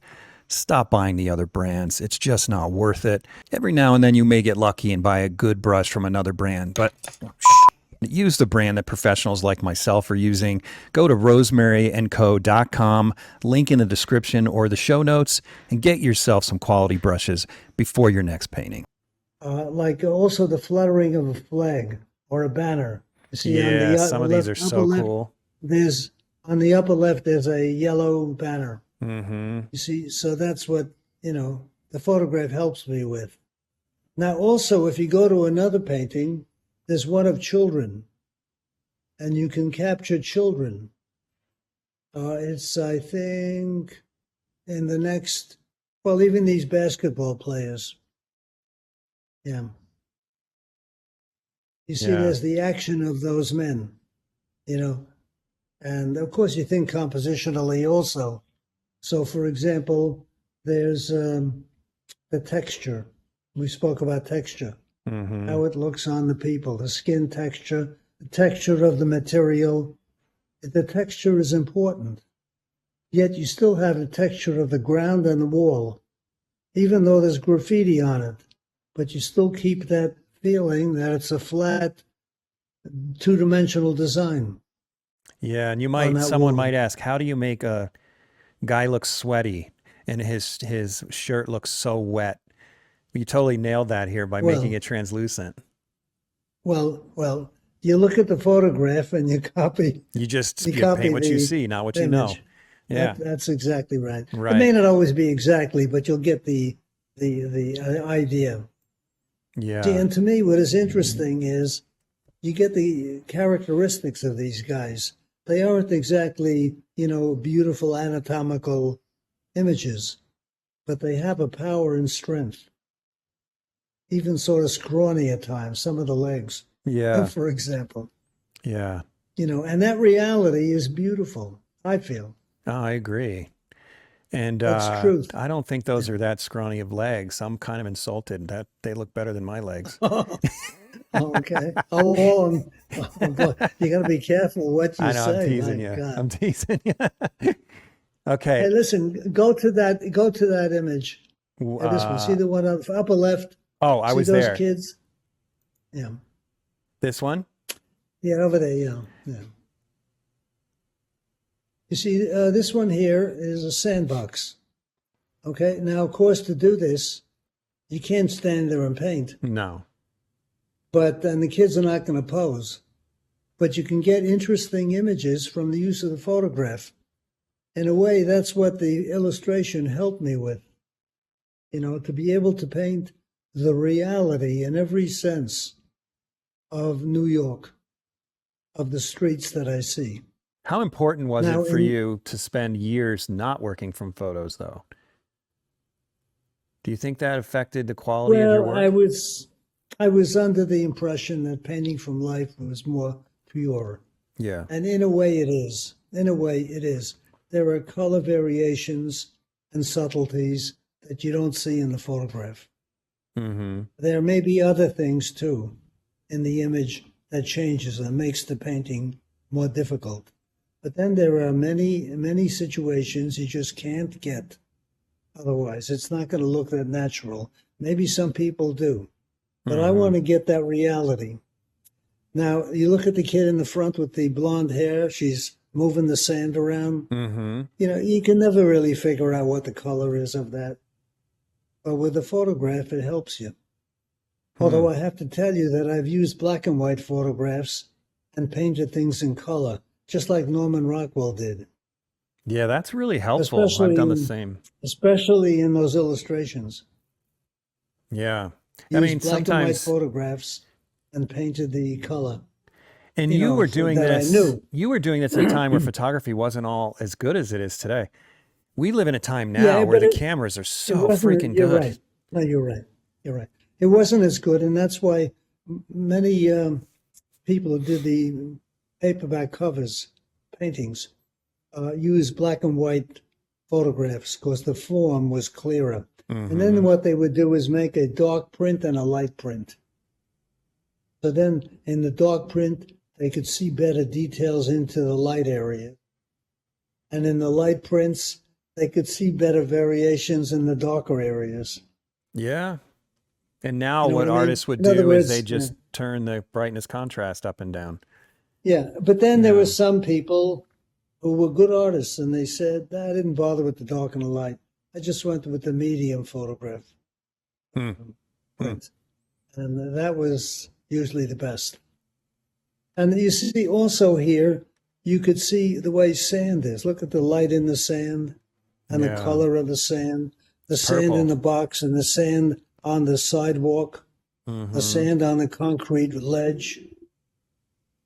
You know, and all throughout, it's all a lot of textures, painting the textures that you see. I love the beautiful But violet shadows let of the me tell sand. you, when you go around photographing, it's good to have a decoy. Someone to take tension off of you so you can sneak up on Yeah, people. right, Yeah. right. So when I go to photograph children, I bring a nanny who's got a kid. No kidding. You see, That's you smart. see the woman in the pink striped shirt. Yeah. See, she's the nanny, and No she's taking kidding. care of that dark-haired kid. But in the meanwhile, and they don't, and people don't question you because you do it like they think you're part of her situation. You know, people take each other's Right, right. photographs. Hey, that's Right. a good tip right there. That's That's a it. really good Yeah. tip, Yeah. Right. Well, especially when it's candid. sometimes if you're alone, you might see something interesting, and you know the person's going to object. You Yeah, you don't can want to be make believe you're photographing people's shooting. kids when you're alone. That would be creepy. No, well, make believe you're shooting a bird in the branches, and then quickly swoop down, and just be sure that you can run faster than anybody else who might run after you. Yeah, or just get a big white van that's really creepy and a telephoto lens, and then you're good. Okay. It's terrible humor. Anyway, Yeah. okay. Let's see. So let's maybe look at just a couple more of these, and then I want to ask you a final question before we wrap up. Well, now this one's like the other basketball one, but was the other one more of a study for this? Because this seems much more refined. No, no. No? This was earlier. No kidding. The other one was more recent. Okay. This was done in the 70s, I think. Right? What does it say? 2003. Oh no, 2003. Yeah. Okay, so this was later. Yeah. Over here, I photographed these guys. Now here is a situation where they were really playing on a basketball court in Central Park, and it was in the sun, and there were trees around. But I wanted to put in the background as a poor neighborhood, because most of these guys came from poor neighborhoods. So I put that in, because very often you see guys playing in schoolyards, you know, and it's in their neighborhood. Right. So I got I took a photograph of an old wall of a building, and there was some shade on it, but I extended the shade so that the light of the figures would stand out. Yeah. It So looks you see, I was great. careful about that. Mm-hmm. But they would have stood out even against the lighter red of the top of the wall. And then, of course, in the process here, you can get a little more of the action of the figure, the way they're jumping, things like that.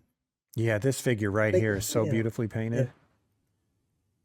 And Man. again, I felt like I wanted to give that poetic, you might say, story, where here these guys are having a good time. Mm-hmm. And it looks like it's probably a poor neighborhood. There's an old wall, there's graffiti on the wall, and there's the schoolyard fence. So it's almost like they're into that sort of imprisoned space. So there's a little bit of that kind of poetry that I often think of when I get things in place. Even with my other paintings, whether it's the crucifixion or anything, you know, there's always a certain amount of poetry involved. It's strange how paintings, at least for me, Maybe it's not the case for other artists, but paintings bring me back to a time in a way photos don't. If you had shown me a photo of one, two, three, four, five, six strangers playing basketball dated 2003, I wouldn't think much of it. But as I look at this, I keep thinking, I was 28 in 2003. I could see myself playing ball with these guys. This is wild. I wonder what they're doing with their lives now. I wonder where they live. And I don't know what it is about a painting. Maybe it's because I know you were there. I know you interacted with them. And you as the artist. So there's more of that human connection. I don't. Do you feel that way about paintings? I didn't interact with them. No, just by being there and shooting them. You didn't have to physically talk to them. But well, it's in a park, and people are taking photographs. All over here and there.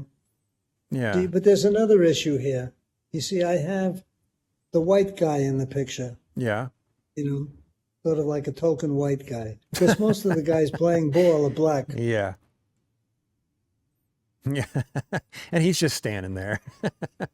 Yeah. Oh, man. Yeah, that's great.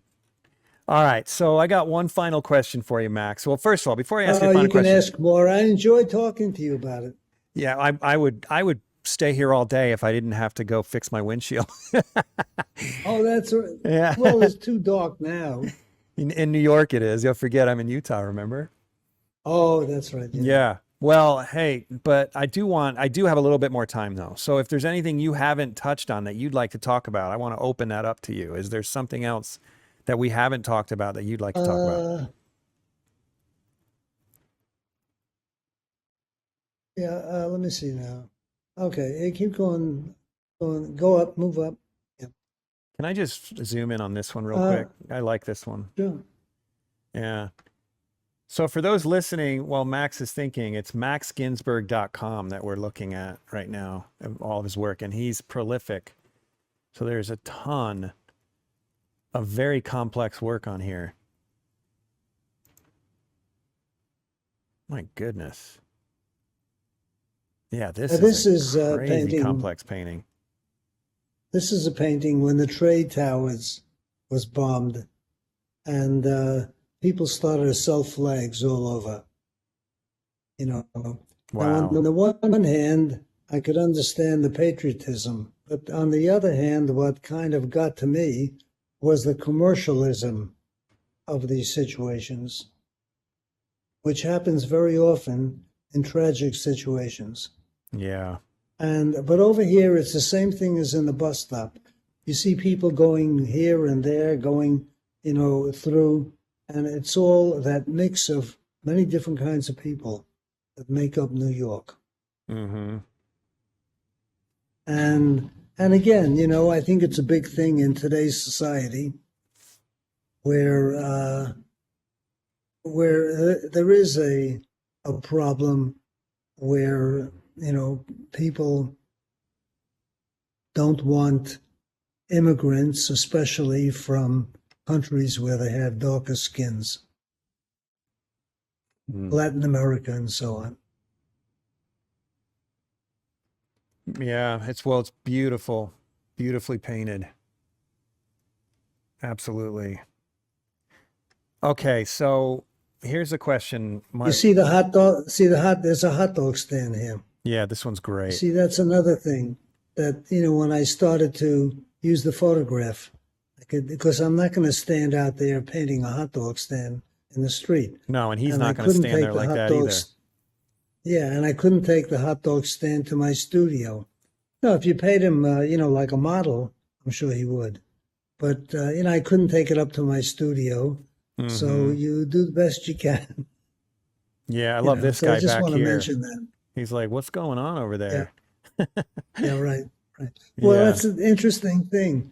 You have all kinds of expressions that you just can't imagine. Mm-hmm. Reality is that way. Yeah. Do you save all your photos from these old works? A lot of them. Really? A lot of them, but not all. Yeah. Hmm. I mean, okay. I have, if you asked me to look for them, I wouldn't always be able to find them. Yeah, I'm sure. There's a lot of years of work here. Let me show you some of the earlier work. It's a little rougher. Oh, look at that. Okay. Now over here, 56 for to example, 69. This you is see your over work? here, yeah, that's mine. You see see my father stretching canvas? Second one on the Oh, left, out on yep, top. yep. Yeah. Oh, that's So, gold. see over there, after I came out of the army, I painted him stretching canvas because I was painting with him a lot at that time. And so he posed for me, and that's how it looked when he was stretching canvas. That's how he looked. And this was in 1956. Do you own this I one was still? about 25. Do you own this? Yeah, but a cousin of mine has it in their house. God, that's a shame. I would kill to own a painting like that. Oh, So it almost has a this Monet is a quality painting to I it. took. This is a painting I took to Raphael Sawyer, that artist I told you about. Yeah, you could And see he the said it's very influence. good. He said it's very good. Yeah. You can see the influence for sure. Let me show you some other early ones. Yeah. You see that one on the left, on the upper left? No, the store. Yeah. Okay. So Hopper was a bit of an influence, but instead of getting the cold look of people that Hopper gets, I wanted to get this empathy feeling about this poor man who probably is trying to make a living. Mm-hmm. So that's the issue you see I'm concerned with. So this was back then. This was on the cover of American Artist magazine in 1970. This was painted in 69. And Wow. I was influenced by Hopper because of the way he did buildings, storefronts, and so on. You see, but I wanted to get a feeling of warmth, but also things I saw. Like he had all the earmarks of attracting business. Right? He speaks Spanish. He says he's open, and he's got an American flag on his door. But of course, I mean, the main thing is the painting quality. You know, it isn't Mm-hmm. always just a story. Because, I've had people who enter their works into exhibitions, and they know I'm on the jury, and they start putting in, poor people in the subway. But it's not painted well. That's funny. Yeah.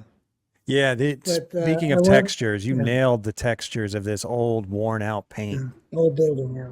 Yeah. Then there's another one. Go back to the full page. Yeah. You see on the upper right? Upper right. Yeah. These guys were students in my class and when I was teaching in high school. Well, who is this I one? call it Boricos. He was Okay. a student in my class. He looks They were familiar. Puerto Rican. I don't think you know him. He may I look don't like think I some know other him. people, Yeah. but he was a student there, and they were part of a militant group calling for Puerto Rican independence. He carried a newspaper called Palante. See, but I kind of thought he had a very interesting look, so I asked him to pose. Yeah, he And does. I tried to paint him in my studio, but then as I might as I think of the neighborhood that he lives in and the fact that he's up against all kinds of restrictions and controls. So I have those other, police barriers, but and the wall, the bars on the window. I mean, Mm-hmm. all this is no accident. Even if you were going to see a movie, everything is directed to make a Right. point. Right. Yeah. And I'm sure even with the old masters, whatever they put in their paintings, it's to make a certain point. Of course, on the other hand, you don't want it to look artificial or phony. Mm-hmm. Do you always have a message though? Do you ever just paint for the love of painting? Yeah, You do. And I, would that I'm, be I more mean, like more of your I studies? mean, just no, it's just the love of painting. But you see, even in the love of painting, as I mentioned to you before, I'm interested in capturing the reality of the individual, Mm-hmm. not just painting any old thing or not just painting brushstrokes. Right. Now, hey, that older woman, for example, is a friend. Oh, which This older one? one This up one here? over white hair, yeah. Man. She was a college, classmate of mine in Syracuse when I went to Syracuse. And now, of course, she's older. And she has this very old but strong look. And I kind of appreciated that, enjoyed it. Mm-hmm. Yeah, you So, got a lot in a of... sense here, I'm not glamorizing, you see, but that's the reality of that woman. That is So gorgeous. this was a model who posed. It's a very lovely pose. That lighting is just cool. That's a beautiful painting. I forgot where I did this. Do you still have this one? No, someone has it. No. Most of my paintings are sold, Yeah, I figured. but I still have a lot. When you come over, you'll see. Yeah. Yeah. This is something else. Wow. Oh, she was an amazing model. She'd Very be fun fat, to paint. very, very dramatic. Yeah. She had a lot of drama, so whenever she posed, you felt sort of a noble, quality, and very dramatic about everything. Mm-hmm. Mm-hmm. And it was interesting. Yeah. And when you do your studies, you're working alla prima mostly, correct? Just wet into When I wet? do any painting, all my paintings are alla prima. All of them. So when you do a multi-figure painting, you never work back into it? You never... Yeah, you work back into it. I work back into it. I paint. I brush it in with a big brush, and then I develop the form as I develop the painting. Right, but after, In let's other say words, you... I don't start off with a careful pencil drawing. Right. Well, what I mean is after a painting, let's say you paint a figure one day and then it dries a little bit. Will you ever go back into it and paint on top of the dry figure? Yeah, Okay. if I feel it, if I feel it needs it, if I feel it'll help. Okay. So sometimes you do paint wet Now- over dry. Yeah. Okay. Oh yeah. Yeah. There was another one here that was a study for that foreclosure painting. Hey, go back to the overall. Go down, down, down, down. Yeah, this one. No, you passed it. Woman bent over, down. Go down. Move the screen down, down.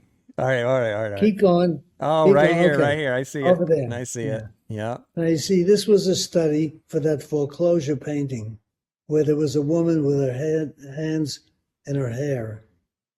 Well, then I had her posing again in that big painting, but this was a study for it. Wow. That's cool. I love to see the studies of more complex paintings. It's like the soul of it. All right, Max. So I got one final question for you. So what piece of advice would you give an aspiring artist? Something you wish you had?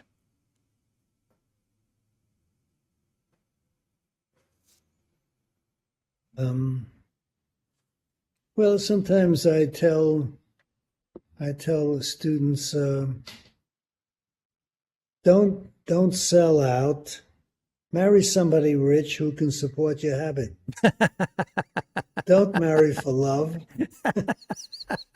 Of course, they know. That's great advice. I'm always joking. Oh man.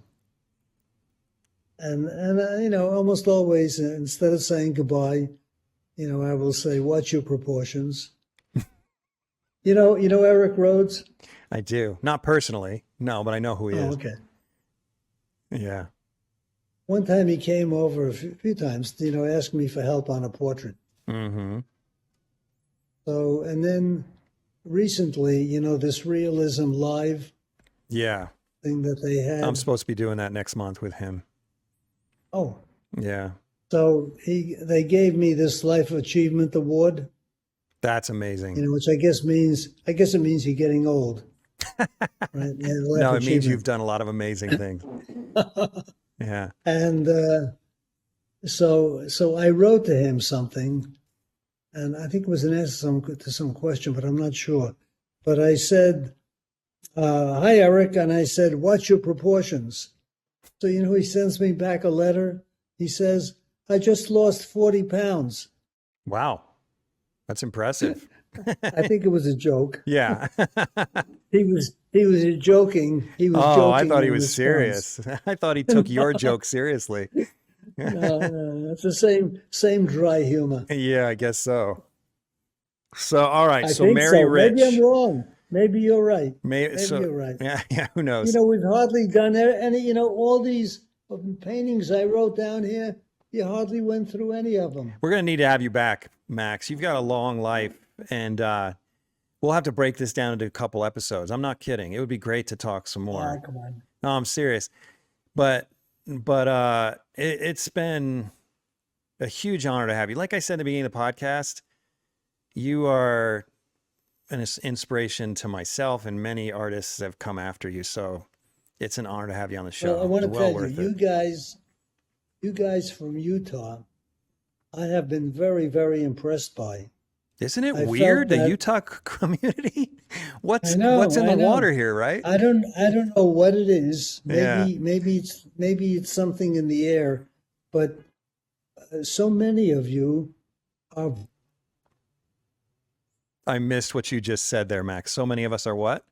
So many of you paint realism well. I mean, not that your subject matter is that realistic, Right. but your form is realistic. Yeah. And well painted.